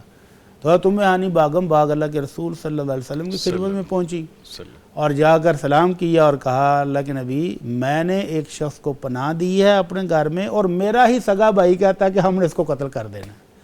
تو اللہ کے نبی صلی اللہ علیہ وسلم نے فرمایا لقد اجرنا من اجرتی یا ام ہانی، جس کو تم نے پناہ دے دیا ام ہانی اس کو ہم نے بھی پناہ دی۔ تو اللہ کے نبی صلی اللہ علیہ وسلم نے عام معافی کے علاوہ خصوصی معافی نامے بھی دیے ہیں، اور یہ اس بات کی دلیل ہے کہ اللہ کے نبی صلی اللہ علیہ وسلم دنیا میں پیغام امن لے کر آئے، سلامتی لے کر آئے، مٹانا اور ختم کرنا مقصد نہیں تھا، صرف اسلام کی حقانیت، اسلام کی دولت سے ہمکنار کرنا مقصود تھا، اور وہ جیسے بھی حاصل ہو جائے الحمدللہ۔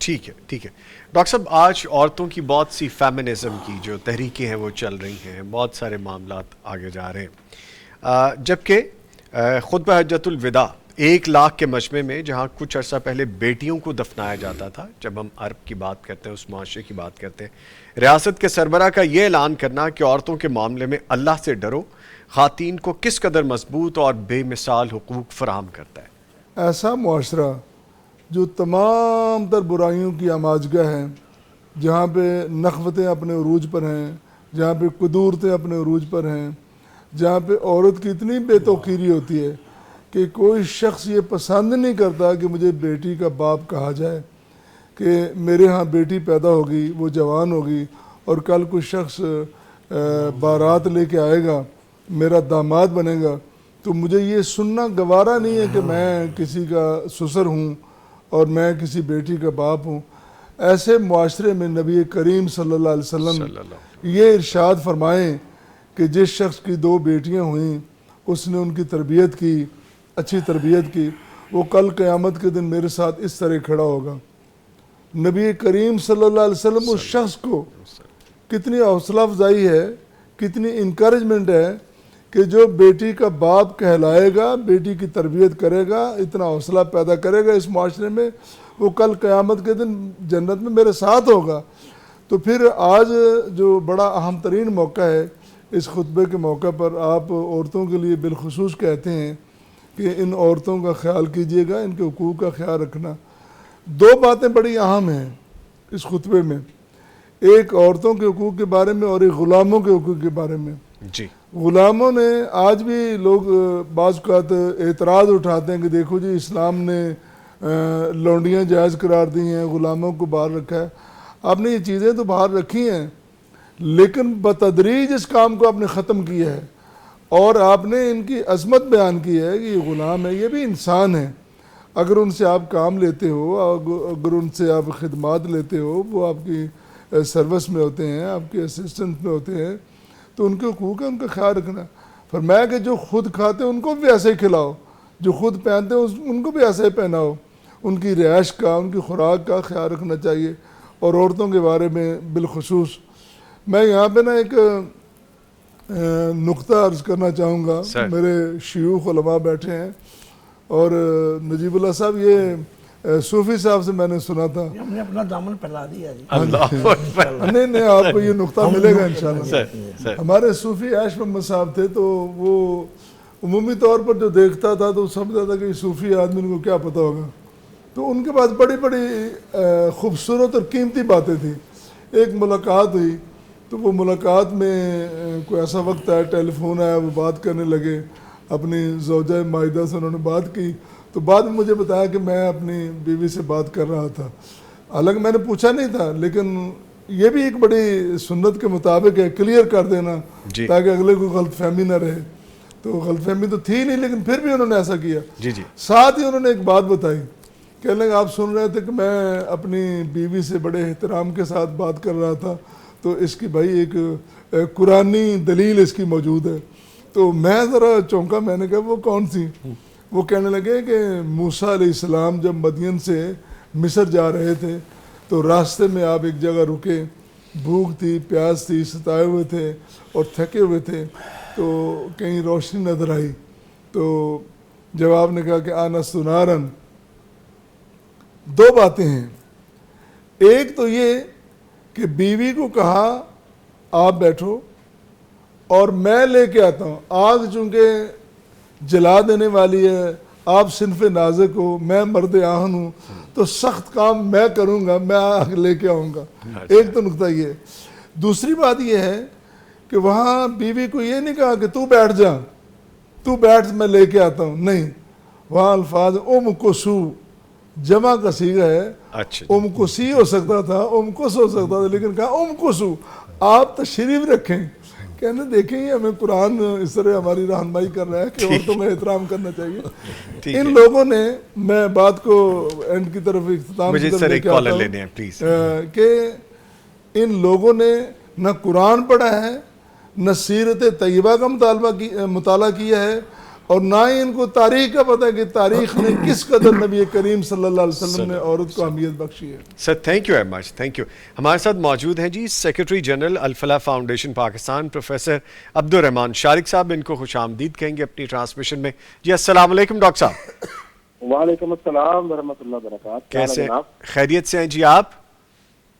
اللہ کا شکر ہے جی, الحمدللہ. الحمدللہ. چونکہ بات ہو رہی ہے فتح مکہ اور خطبہ حجۃ الوداع کے حوالے سے, آپ کو شامل کیے لیتے ہیں کہ آج کے کرپشن زدہ دور میں امانتوں میں خیانت عام ہے نا جی, ڈس آنیسٹی بہت ہو گئی ہے. قومی خزانے سے لے کر ذاتی لین دین تک خطبہ حجۃ الوداع کا یہ حکم, جس کے پاس کوئی امانت ہے وہ اسے اس کے مالک کو لوٹا دے, ہمارے سماجی اور معاشی بگاڑ کو کیسے دور کر سکتا ہے؟ ہمارے لیے لرننگ کیا ہے جی اس میں؟ جی سب سے پہلے تو میں آپ کا شکریہ ادا کرنا چاہوں گا سر کہ آپ نے سیرت النبی صلی اللہ علیہ وسلم کے حوالے سے پروگرام میں دعوت دی, ہمارے لیے بھی اعتزاز کی بات ہے. اور ماشاء اللہ بڑا اچھا پروگرام چل رہا ہے. محترم ڈاکٹر صاحب بھی تشریف فرمائے, ڈاکٹر صاحب کو بھی سلام ہے. وعلیکم السلام ورحمۃ اللہ. جہاں تک وعلیکم السلام. ڈاکٹر صاحب خیریت ہے؟ پھر ٹھیک ہے آپ کی؟ الحمدللہ. چلیں جی, بات سر ہو رہی تھی کرپشن کے حوالے سے. جی اس میں کوئی شک نہیں کہ اس وقت جو پاکستان ہے اس میں کرپشن کی جو صورتحال ہے وہ بڑھتی جا رہی ہے. یہ جو انٹرنیشنل کرپشن پرسپشن ہے نا جی, PPI اسے بولتے ہیں, پاکستان کا نمبر 182 ممالک میں سے 136 نمبر پہ آ چکا ہے. پہلے کرپشن کم تھی, ہماری رینکنگ بہتر تھی, لیکن اب تو مزید ہم بری رینکنگ ہماری ہوتی جا رہی. اللہ کے نبی صلی اللہ علیہ وسلم کی جو تعلیمات ہیں اس میں آپ دیکھیں گے سب سے بڑی چیز رزق حلال کے اوپر ہے.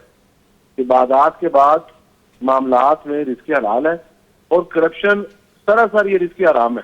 جی لوگوں نے آج اس کے نت نئے ہیلے بنا لیے, نت نئے بہانے بنا لیے, کسی نے ضرورت کہہ لیا, کسی نے کیا کہہ لیا, کسی نے کیا کہہ لیا. تو اس حوالے سے میں سمجھتا ہوں کہ ہمیں اس پر توجہ کی ضرورت ہے, اور سیرت النبی صلی اللہ علیہ وسلم کے جو رزق حلال کا پہلو ہے ہمیں اس پر لوگوں کو لانا چاہیے, لوگوں کو بتانا چاہیے کہ یہ جو ضروریات ہیں اللہ تعالیٰ نے پوری کرنی ہے, رزق وہی ملے گا جو اللہ تعالیٰ نے لکھا ہوا ہے. تو سیرت النبی کے حوالے سے ہمیں رزق حلال کی طرف آنا چاہیے, اور کرپشن کو ہمیں اپنے معاشرے سے ختم کرنا چاہیے, اور اس کی ابتدا اپنے آپ سے کرنی ہوگی. ہم لوگوں کو درس دیتے ہیں, جو بندے یہ بات سن رہے ہیں, جہاں تک یہ پیغام پہنچ رہا ہے پیغام ٹی وی کے ذریعے, میں ان سب کو یہ میسج دینا چاہوں گا کہ آپ جو کام کر رہے ہیں, آپ کے انڈر جتنے لوگ ہیں, صرف آپ اس کے مسئول ہیں. آپ اپنے جورسڈکشن سے, اپنے ماتحت لوگوں سے اور اپنے آپ سے یہ کام شروع کریں, انشاءاللہ کرپشن ختم ہو جائے گی. ٹھیک ہے شارق صاحب، یہ فرمایا گیا خطبے کے آخر میں آسمان کی طرف انگلی اٹھا کر عوام سے پوچھنا کیا میں نے تم تک اللہ کا پیغام پہنچا دیا.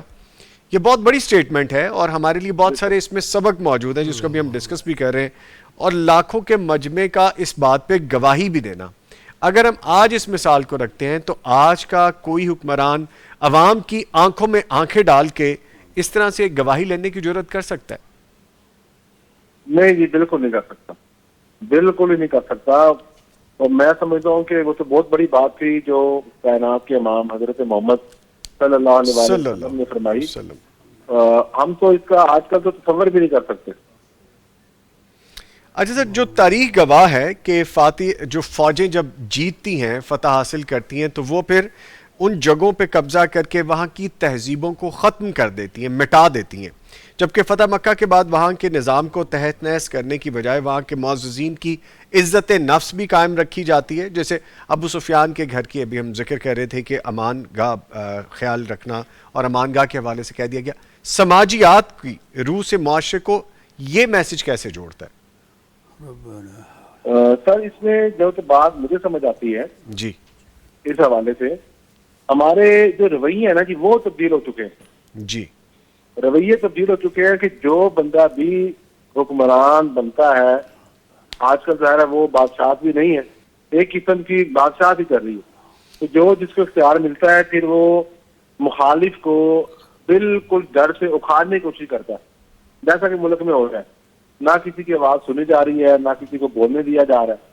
جو سیٹ پہ آ جائے گا وہ بولے کی بات سننا نہیں چاہے گا، اور وہی چیز سننا چاہے گا جو اس کے چند بندے چند لوگ اس کے دماغ میں ڈال دیں گے. اور وہ جو سورۃ النبی صلی اللہ علیہ وسلم کی بات آپ نے بیان فرمائی، اگر ہم اس پہلو کو لیں کہ مخالفوں کو اور مخالف کے جو معزز لوگ ہیں جو حزب اختلاف میں بیٹھے ہیں، اگر ان کو ہم تھوڑی عزت دے لیں، وہ عزت بھی اگر نہ دیں لیکن کم از کم کچھ عزت دے لیں تو اس سے معاملات حل ہوتے ہیں. اس سے اگلے بندوں کی بھی آراء، ان کی سوچ، ان کی فکر، آپ جس مقصد کو مشن کو لے کے چلے ہیں تو اس میں وہ شامل ہو جاتے ہیں اور معاملات بہتری کی طرف آتے ہیں. اب ملک میں بھی تو یہی حالات ہے کہ جو اپوزیشن ہے وہ اپوزیشن بڑھتی جا رہی ہے. جو حکومتی بینچوں پر لوگ تھے جن کی فل حمایت تھی یا نیم حمایت تھی، وہ بھی سب ایک پیج پہ اکٹھے ہوتے جا رہے ہیں. اس کی وجہ صرف یہ ہے کہ اگلوں کی بات کو سننے کے لیے کوئی بندہ تیار ہی نہیں ہو رہا، اور اس سے ایک انارکی بھی پھیل رہی ہے اور اس سے نفرت جنم لے رہی ہے.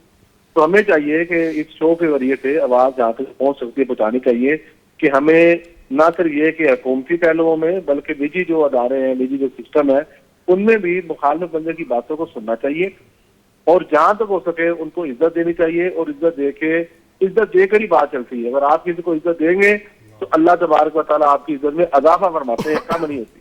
ٹھیک ہے. خطبہ حجۃ الوداع میں انسانی حقوق کا جو تصور پیش کیا گیا ہے وہ اقوام متحدہ کے انسانی حقوق کے چارٹر سے صدیوں پرانا ہے اور اس سے کہیں زیادہ جامع بھی ہے. ایک ماہر سماجیات کی حیثیت سے بتائیے گا کہ مغربی چارٹر اور نبوی چارٹر میں روح اور عمل درآمد کے لحاظ سے کیا بنیادی فرق نظر آتا ہے؟ جی سر، اس میں جو آپ بات کر رہے ہیں یو این کے چارٹر کی، جی یہ جون 26 1945 میں سان فرانسسکو میں اس کو سائن کیا گیا. جی شروع میں ظاہر ہے اس کے اوپر 50 کے قریب ممالک تھے جنہوں نے اسے سائن کیا، پھر بعد میں یہ نمبر آف کنٹریز بڑھتا گیا. اس کو اب آپ لگا لیں تو تقریباً 55 اور 25 تقریباً 70-80 سال ہو چکے ہیں. جی اور جو اللہ کے نبی صلی اللہ علیہ وسلم نے حجۃ الوداع کے موقع پر جی جو آپ نے قوانین اور جو آپ نے پوری انسانیت کے لیے جو آپ نے فرامین جاری فرمائے، وہ آج 1450 سال گزرنے کے بعد بھی آج بھی کوئی بندہ، کوئی ملک اس پر عمل کرے گا تو وہ کامیاب ہو جائے گا. یہی وجہ ہے کہ آپ جو اقوام متحدہ کی بات کر رہے ہیں، یہ تو بالکل ہی ان کی دوغلی پالیسی ہے. جس پہ دل کرتا ہے چڑھائی ہو جاتی ہے، جس پہ دل کرتا ہے بمباری ہو جاتی ہے، ملک ختم کیے جا رہے ہیں اور اپنے وہ ایجنڈے کے لیے، عالمی ایجنڈے کے لیے ایک ظالم ملکوں کی حمایت کی جا رہی ہے. بس یہ نام کا چارٹر ہے اور اس کے علاوہ کچھ بھی نہیں. لیکن اللہ کے نبی صلی اللہ علیہ وسلم کی تعلیمات اسلام نے جو پیش کی، جہاں جہاں مسلم فاتحین گئے، جہاں جہاں انہوں نے سلطنتیں، مملکتیں، حکومتیں کی ہیں، وہ لوگ خوشحال ہوئے، ان کی ترقی ہوئی، ان کے اندر بہتری ہوئی، ان کی اخلاقیات بہتر ہوئی. اور جب سے ہم سمجھتے ہیں کہ عالم اسلام متاثر ہوا، یا یہ کہہ لیں کہ جو اسلامی ممالک کی جو سپرمیسی تھی بالخصوص خلافت عثمانیہ کے بعد، تو وہ زوال پذیر ہوئے ہم لوگ. اس دور کے بعد کی باتیں دیکھ لیں اور اس سے پہلے کی دیکھ لیں. ندوی صاحب نے وہ کتاب بھی لکھی ماذا خاسر العالم بن حطات المسلمین، کہ مسلمانوں کے زوال کا نقصان یہ جو دنیا ہے اس کو کیا اٹھانا پڑا. آپ وہ کتاب اپنے قارئین کو ریکمینڈ بھی کریں، اسے پڑھیں بھی، کہ اس سے پہلے جہاں مسلمان رہے ان کی آپ دیکھ لیں کہ جنگوں میں کتنی ہلاکتیں ہوئی اور ان علاقوں کو کیا ملا. اور اس کے بعد جب سے یہ نیا جو سسٹم آیا ہے، نیا یہ امریکن جو آرڈر جاری ہوئے ہیں، اس کے بعد کیا حالات دیکھ رہے ہیں. کوئی ایک پراپر سسٹم ہے ہی نہیں ان کے پاس. آج بھی ہمیں سمجھتے ہیں کہ ہم یہ فخر سے کہہ سکتے ہیں کہ جو اللہ تعالیٰ نے اسلامی تعلیمات میں برکت رکھی ہے وہ دنیا کے نہ کسی نظام میں ہے اور دنیا کے نہ کسی سسٹم کے اندر موجود ہے. ہمیں اسی کی طرف آنا چاہیے اور سب سے پہلے اسلامی ملکوں کو اس کے اوپر عمل پیرا ہونا چاہیے. ٹھیک ہے، بہت شکریہ ہمارے ساتھ موجود رہے سیکرٹری جنرل الفلاح فاؤنڈیشن پاکستان پروفیسر عبدالرحمان شارق صاحب. Thank you very much for the time. Thank you. ٹھیک ہے جی، گفتگو کو آگے لے کے بڑھتے ہیں. ہمارے ساتھ چونکہ مولانا عبدالرشید حجازی صاحب بھی موجود ہیں. اچھا سر، آج کی دنیا جب ہم بات کرتے ہیں تو ماحولیات اور جنگلی حیات کو بچانے کے لیے بڑی بات کرتی ہے. بہت ساری NGOs بن گئی ہیں، بہت سارے انسٹیٹیوشنز بن گئے ہیں، اربوں ڈالر خرچ کیے جا رہے ہیں. لیکن کائنات کے سب سے بڑے خطیب نے حجۃ الوداع کے موقع پر مکہ کو قیامت تک کے لیے حرام قرار دیتے ہوئے کہ اس کے درخت کاٹنے، جانوروں کا شکار کرنے اور یہاں تک کہ کانٹا توڑنے پر بھی سخت پابندی عائد کر دی گئی. یہ ماحولیاتی تحفظ کا کیسا حیران کن اور ابدی قانون ہے؟ جی بلا شبہ سرور کونین صلی اللہ علیہ وسلم کا اس خطبہ حجۃ الوداع کے موقع پہ یہ ارشاد فرمانا، جی، مکہ معظمہ کو حرم قرار دینا اور یہاں تک کہنا کہ یہاں کے کسی جانور کو، درخت کو، گھاس کو، کانٹے تک کو کاٹنا تمہارے لیے اب سے حرام ہے. یہ ایسی شاندار اور جاندار آپ نے مثال قائم کی ہے جو شاید اس کا بدل دنیا میں ہے ہی نہیں. اور آپ نے اس کی بنیاد رکھی، آغاز کیا اور کائنات کے لوگوں کو بتایا کہ وہی درست ہے جو اللہ وحی کے ذریعے اپنے پیغمبر کے ذریعے لوگوں تک پہنچاتا ہے. انسانیت کی بقا، انسانیت کی فلاح بلا شبہ آج بھی اسی میں مضمر ہے جو وحی میں ہے، چونکہ خالق کائنات ہے، اس کا جو حکم ہے وہی سب سے اعلیٰ ہے اور وحی کا ذریعہ ہی سید کائنات محمد کریم صلوات اللہ تعالیٰ علیہ ہیں. اور اللہ رب العالمین نے ہمیں اس کا پابند بھی کیا تھا. جب آدم علیہ السلام کو اس دنیا میں بھیجا تو پھر اس کی رہنمائی کے لیے یہ بھی ارشاد فرمایا تھا کہ سفر لمبا ہے، خطرناک ہے، تاریک ہے، روشنی چاہیے، ٹارچ چاہیے، کیسے جاؤ گے؟ تو فَإِمَّا يَأْتِيَنَّكُم مِّنِّي هُدًى فَمَن تَبِعَ هُدَايَ فَلَا خَوْفٌ عَلَيْهِمْ وَلَا هُمْ يَحْزَنُونَ. ٹارچ چاہیے تو وہی والی لو. سید الانبیاء صلوات اللہ علیہ نے یہ اقدام اٹھا کر بتایا کہ انسانیت کی بقا فلاح اسی میں مضمر ہے جو اللہ کی رہنمائی میں ہے، اور جس رہنمائی کا پیکر کائنات کے امام محمد کریم صلوات اللہ علیہ تھے. آپ نے حرم کعبہ کو حرم قرار دے کر وہاں درختوں کو روک کر دنیا کو یہ درس دیا. تم اس کے لیے NGOs بنا رہے ہو، ڈالر خرچ کیے جا رہے ہو، وہ اس کا حل آپ نے شروع میں ہی بتا دیا اور وہاں یہ حکم دے کر آپ نے کائنات کے لوگوں کا رخ درست کر دیا. ٹھیک ہے. پروفیسر نجیب اللہ طارق صاحب فرمائے گا کہ آج عدالتی اور پولیس نظام میں اگر ایک شخص جرم کرتا ہے تو اگر بیٹے نے کیا تو باپ کو پکڑتے ہیں، باپ نے کیا تو بیٹے کو پکڑتے ہیں. یہ جو کہ ایک عجیب سی صورتحال نظر آتی. خطبہ حجۃ الوداع کے اصول کے کوئی جان کسی دوسرے کا بوجھ نہیں اٹھائے گی، انفرادی احتساب کی بات کی گئی.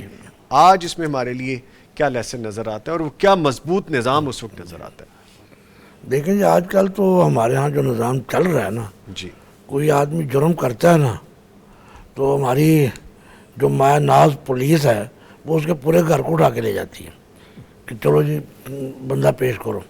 اور نبی علیہ السلام نے فرمایا بیٹے کے جرم میں باپ کو نہیں پکڑا جائے گا، جی، باپ کے جرم میں بیٹے کو نہیں پکڑا جائے گا. پکڑا جائے گا. اچھا، بلکہ اللہ تبارک و تعالیٰ نے جو ابھی آپ نے آیت پڑھی لا تزر وازرۃ وزر اخری، اور اس کے بعد پھر ایک اور سسٹم ہے، اس کی طرف خیر موقع نہیں ہے، لیکن اصل چیز یہ ہے کہ مجرم کو پکڑو، مجرم کو پکڑو.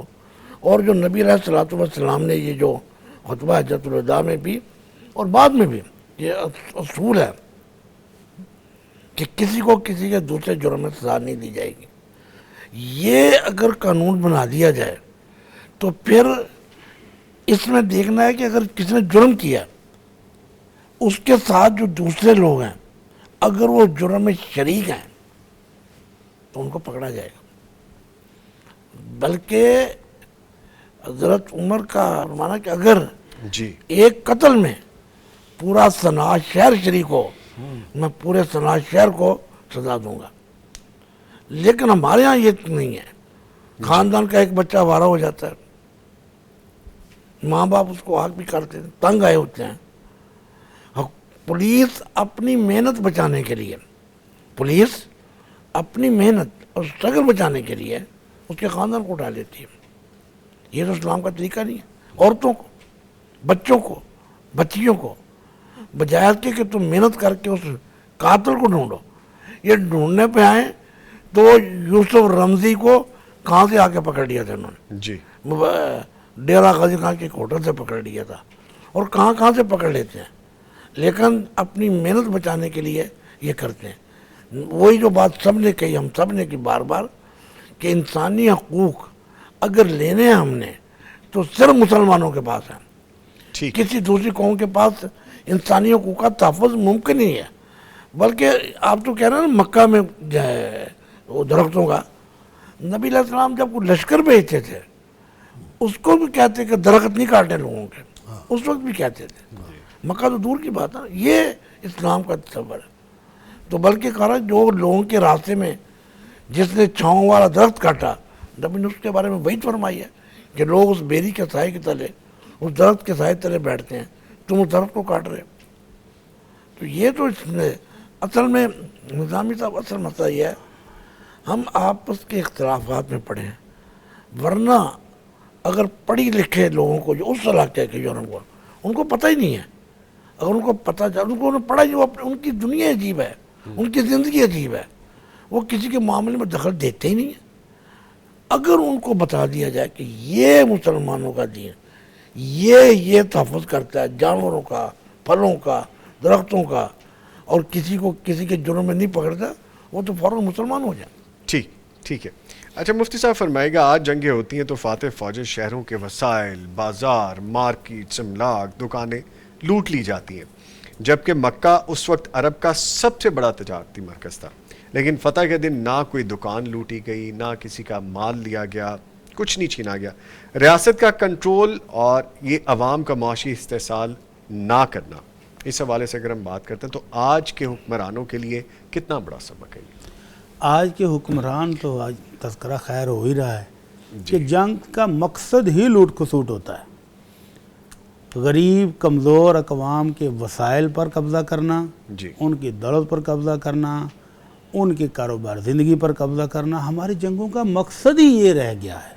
جتنی جنگیں ہمارے چاروں طرف ہو رہی ہیں اس وقت, کوئی خاص مقصد ہے نا مقاصد کے علاوہ, تو لوٹ کھسوٹ ہی مقصد ہے. جبکہ آمنہ کے لال صلی اللہ علیہ وسلم نے, جیسے شیخ محترم فرماتے ہیں کہ جب بھی کوئی لشکر بھیجا ان کو اسپیشل ہدایت دی ہے, کسی بزرگ کو نہیں مارنا, کسی خاتون کو نہیں مارنا, بچوں کو نہیں مارنا, فصلوں کو تباہ نہیں کرنا, سایہ دار اور پھالدار درخت نہیں کاٹنا, الا یہ کہ دشمن ان کے آؤٹ لے لے, ان کو دفاعی سوار کے لیے استعمال کر رہا ہو, مجبوری کی عالم ہے, وگرنہ ان کے وسائل کو تباہ نہیں کرنا.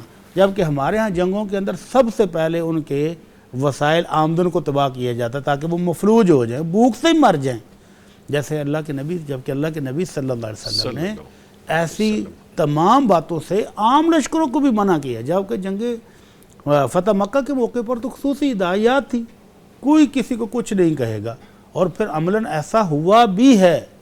کوئی لوٹ کھسوٹ نہیں ہوئی, کسی ایک شخص نے بھی آ کر شکوہ نہیں کیا کہ اللہ کے نبی میرے ساتھ یہ ہو گیا, میرے ساتھ یہ ہو گیا, میرے ساتھ یہ ہو گیا. جنگ خیبر کے موقع پر ایسا ہوا کہ جب صلح نامہ ہو گیا, اللہ کے نبی صلی اللہ علیہ وسلم کے ساتھ یہود خیبر نے معاہدہ کر لیا کہ جی ہم آپ کو آدھی فصل دیں گے.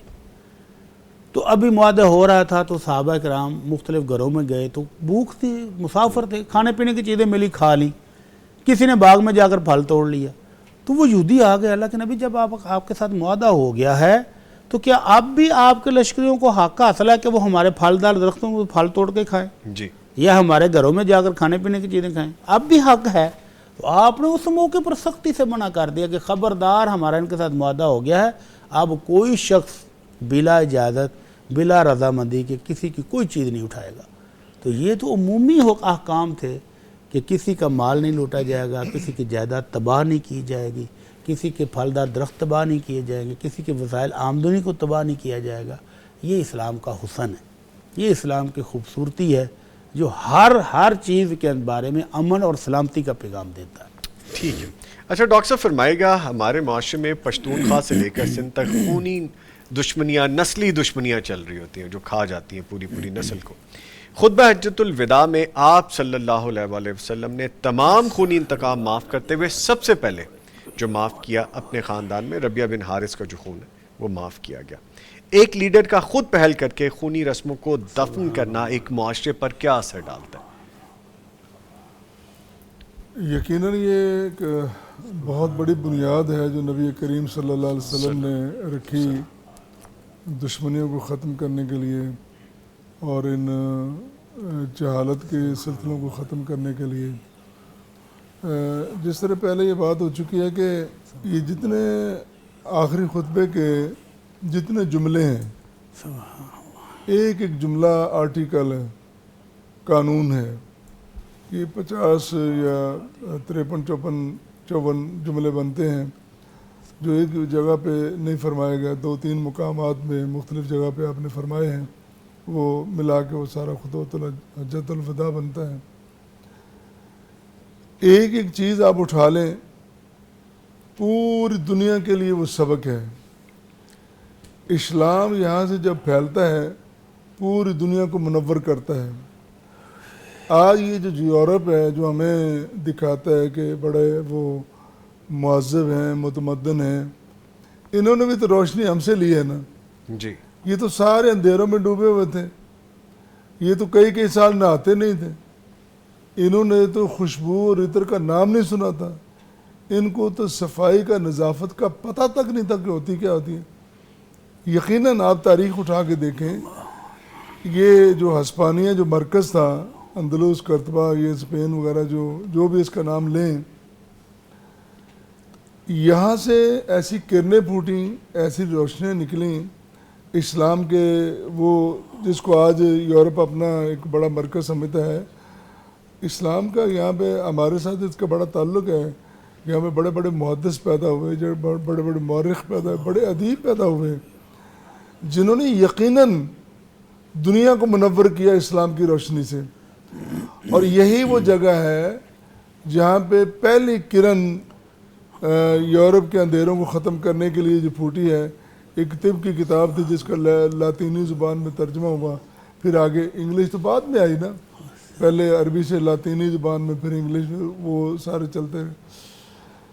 دنیا میں جتنے بڑے بڑے مراکز اور جتنے بڑے بڑے دعوے دار ہیں وہ برائے نام ہیں، کہتے کچھ ہیں کرتے کچھ ہیں.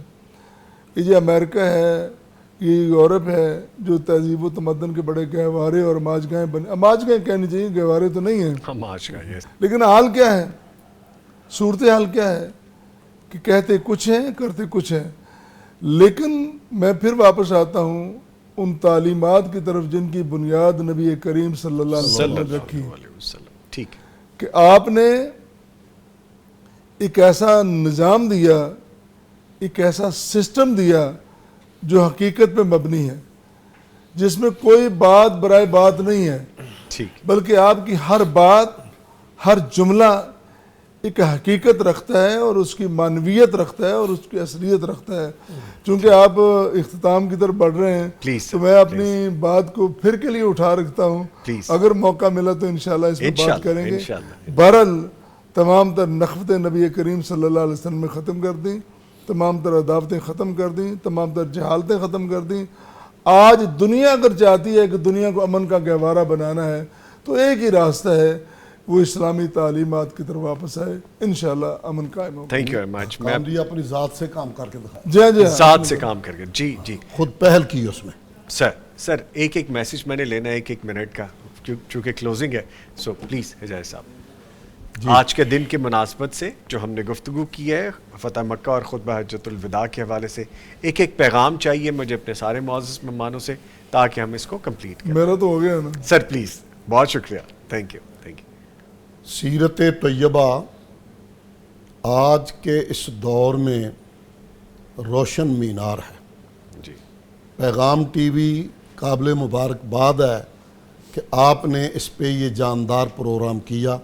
ہم اس مناسبت سے اپنی پوری قوم کو یہ پیغام دینا چاہتے ہیں کہ آج بھی اگر ہم نے صحیح رستہ، خطہ، لائن اور گائیڈ لائن لینی ہے، اس کے لیے رہنما ہمارے پاس سرور کونین صلی اللہ علیہ وسلم کی سیرت طیبہ ہی ہے، جس کا ایک ایک لمحہ، ایک ایک منٹ پوری انسانیت کے لیے مشعل راہ بھی ہے، باعث فلاح بھی ہے. جزاکم اللہ خیر. پروفیسر صاحب.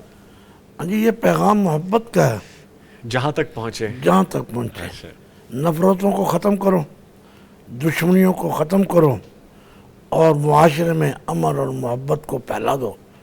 اور حجۃ الوداع وہ بھی یہی پیغام دیتا ہے کہ اب پسے ہوئے طبقوں کو اوپر آنے دو، اٹھو میری دنیا کے غریبوں کو جگا دو. کہ یہ غلاموں کو اوپر لے کے آئے، عورتوں کو جو دبا دیا گیا تھا اس کو اوپر لے کے آئے. اور اس کے علاوہ ہمارے پاس ہے کیا؟ محبت ہی تو ہے. محبت اور امن کا پیغام ہے، جہاں تک جائے پہنچائے. پیغام ٹی وی والے اللہ ان کو اور پہنچانے کی توفیق دے. جزاکم اللہ خیر sir. Thank you very much. مفتی صاحب پلیز. آج ہم فتح مکہ کی بات کر رہے تھے، حجۃ الوداع کی بات کر رہے تھے، تو ان دونوں مواقع سے ہمیں جو پیغام ملا وہ پوری دنیا کے لیے ہے، اور وہ ہے امن، سلامتی، خیر و برکت کا پیغام. کہ اگر دنیا چاہتی ہے کہ امن ہو جائے تو وہ کسی چارٹر سے نہیں ہوگا. وہ صرف چارٹر وہی جو محمد الرسول اللہ صلی اللہ علیہ وسلم نے دیا ہے، اس پر عمل کرنے سے ہی امن بھی ہو سکتا ہے، سلامتی بھی ہوگی، خیر و برکت بھی آئے گی. اور اگر دنیا چاہتی ہے کہ دنیا میں امن ہو تو آئیے آمنہ کے لال صلی اللہ علیہ وسلم کی سیرت کو اپنا لیں، امن اور سلامتی حاصل ہو جائے گی. ہم نے جتنی بھی گفتگو کی آج، مفتی صاحب ہمارے ساتھ موجود رہے، پروفیسر صاحب، اجاز صاحب، ڈاکٹر صاحب سارے موجود رہے. بات وہی سامنے آتی ہے کہ اگر آپ اس راستے کو پکڑ لیں گے، اس جگہ کو چن لیں گے، تو پھر آپ کو کسی اور چیز کی ضرورت نہیں ہے. ہم نے قوموں کے حوالے سے بات کی، ہم نے معاشرے کے حوالے سے بات کی ہے، نسلوں کو بچانے کے حوالے سے بات کی ہے، فلاح کے حوالے سے بات کی ہے، معاف کر دینے کے حوالے سے بات کی ہے، املاک کو بچانے کے حوالے سے بات کی ہے. تو یہ ساری چیزیں ہم اپنی اپنی زندگیوں میں امپلیمنٹ کریں گے، قومیں امپلیمنٹ کریں گی، حکمران امپلیمنٹ کریں گے تو کامیابی ہے. ورنہ پھر سچویشن وہی نظر آ رہی ہے جیسے ڈاکٹر صاحب نے بھی کہا، اجاز صاحب نے بھی کہا، پروفیسر صاحب نے بھی کہا، مفتی صاحب نے بھی کہا، معاملات بگڑے میں وہ بگڑے ہی رہیں گے. سو سر پلیز. تو مکہ معاہدہ بھی ہو گیا. جی اب تو بلکہ مکہ معاہدہ بھی ہو گیا. یہ ہمارے لیے ایک بہت بڑی فتح بھی ہے اور ہمارے لیے ایک ایگزامپل بھی ہے کہ تاریخ نے دہرایا ہے اور ہمیں دوبارہ وہ ساری چیزیں ریوائیو کروا دی گئی ہیں. سو دنیا کے لیے مثال اگر بنے ہیں تو اپنی مثال بہتر طریقے سے پیش کرنے کی ضرورت ہے. تھینک یو ویری مچ. میں اپنے معزز مہمانوں کا شکریہ ادا کیے دیتا ہوں. ویسے گفتگو تھوڑی انکمپلیٹ اگر رہ بھی گئی تو انشاءاللہ اگلی نشست میں جیسا ڈاکٹر صاحب نے کہا ضرور شامل کر لیں گے. گفتگو کو آگے بڑھاتے ہوئے کمپلیٹ کریں گے. ڈاکٹر عبدالغفور راشد صاحب، سر آپ کے آنے کا بہت شکریہ. تھینک یو ویری مچ. ہنستے مسکراتے رہیے، آتے رہیے، ملاقات رہے اور ہم آپ سے بھی سیکھتے رہیں. اور ہمارے ساتھ موجود رہے مولانا عبدالرشید حجاز صاحب. سر آپ کی محبتوں کا بہت شکریہ اور آپ کی شفقت کا بہت شکریہ. اسپیشلی میری طرف سے ایک اور شکریہ کہ آپ جو محبت ہم سے کرتے ہیں، مجھ سے کرتے ہیں. تھینک یو ویری مچ. اور قداور شخصیت پروفیسر نجیب اللہ طارق صاحب، میٹھا بولتے ہیں، دھیما بولتے ہیں، تھوڑے لفظوں میں زیادہ میسیج دے دیتے ہیں. سر آپ کے آنے کا بہت شکریہ. تھینک یو ویری مچ. اور جو ہمارے ساتھ ناٹ ادر دین ڈاکٹر مفتی مولانا محمد حسن بھٹی صاحب موجود رہتے ہیں. سر میں کیا کہوں آپ کو، میں آپ کے ساتھ ہی. Sir thank you very much. بہت شکریہ جی. Thank you very much. Sir sir خوبصورت شخصیت ہے ماشاءاللہ. سر یہ بڑوں کی باتیں بھی بڑی ہوتی ہیں جی، سو ہم جیسے چھوٹوں کو بھی بڑا کر دیتی ہیں. سر تھینک یو ویری مچ. بہت شکریہ جی. نہیں جی، اس کے ساتھ ہی پروگرام اپنے اختتام کو پہنچتا ہے. نوید نظامی اور پوری ٹیم کو اجازت دیجیے. اپنا اور اپنے پیاروں کا خیال رکھیے. انشاءاللہ پھر ملیں گے. تب تک کے لیے اللہ حافظ. آمد مصطفیٰ سے یثرب بنا مدینہ، انسان کو ملا انسانیت کا کرینہ، قائم ہوئی یہاں سے اسلام کی ریاست، امن و امان کی ضامن انصاف کی حکومت، پیارے نبی کی مدنی زندگی۔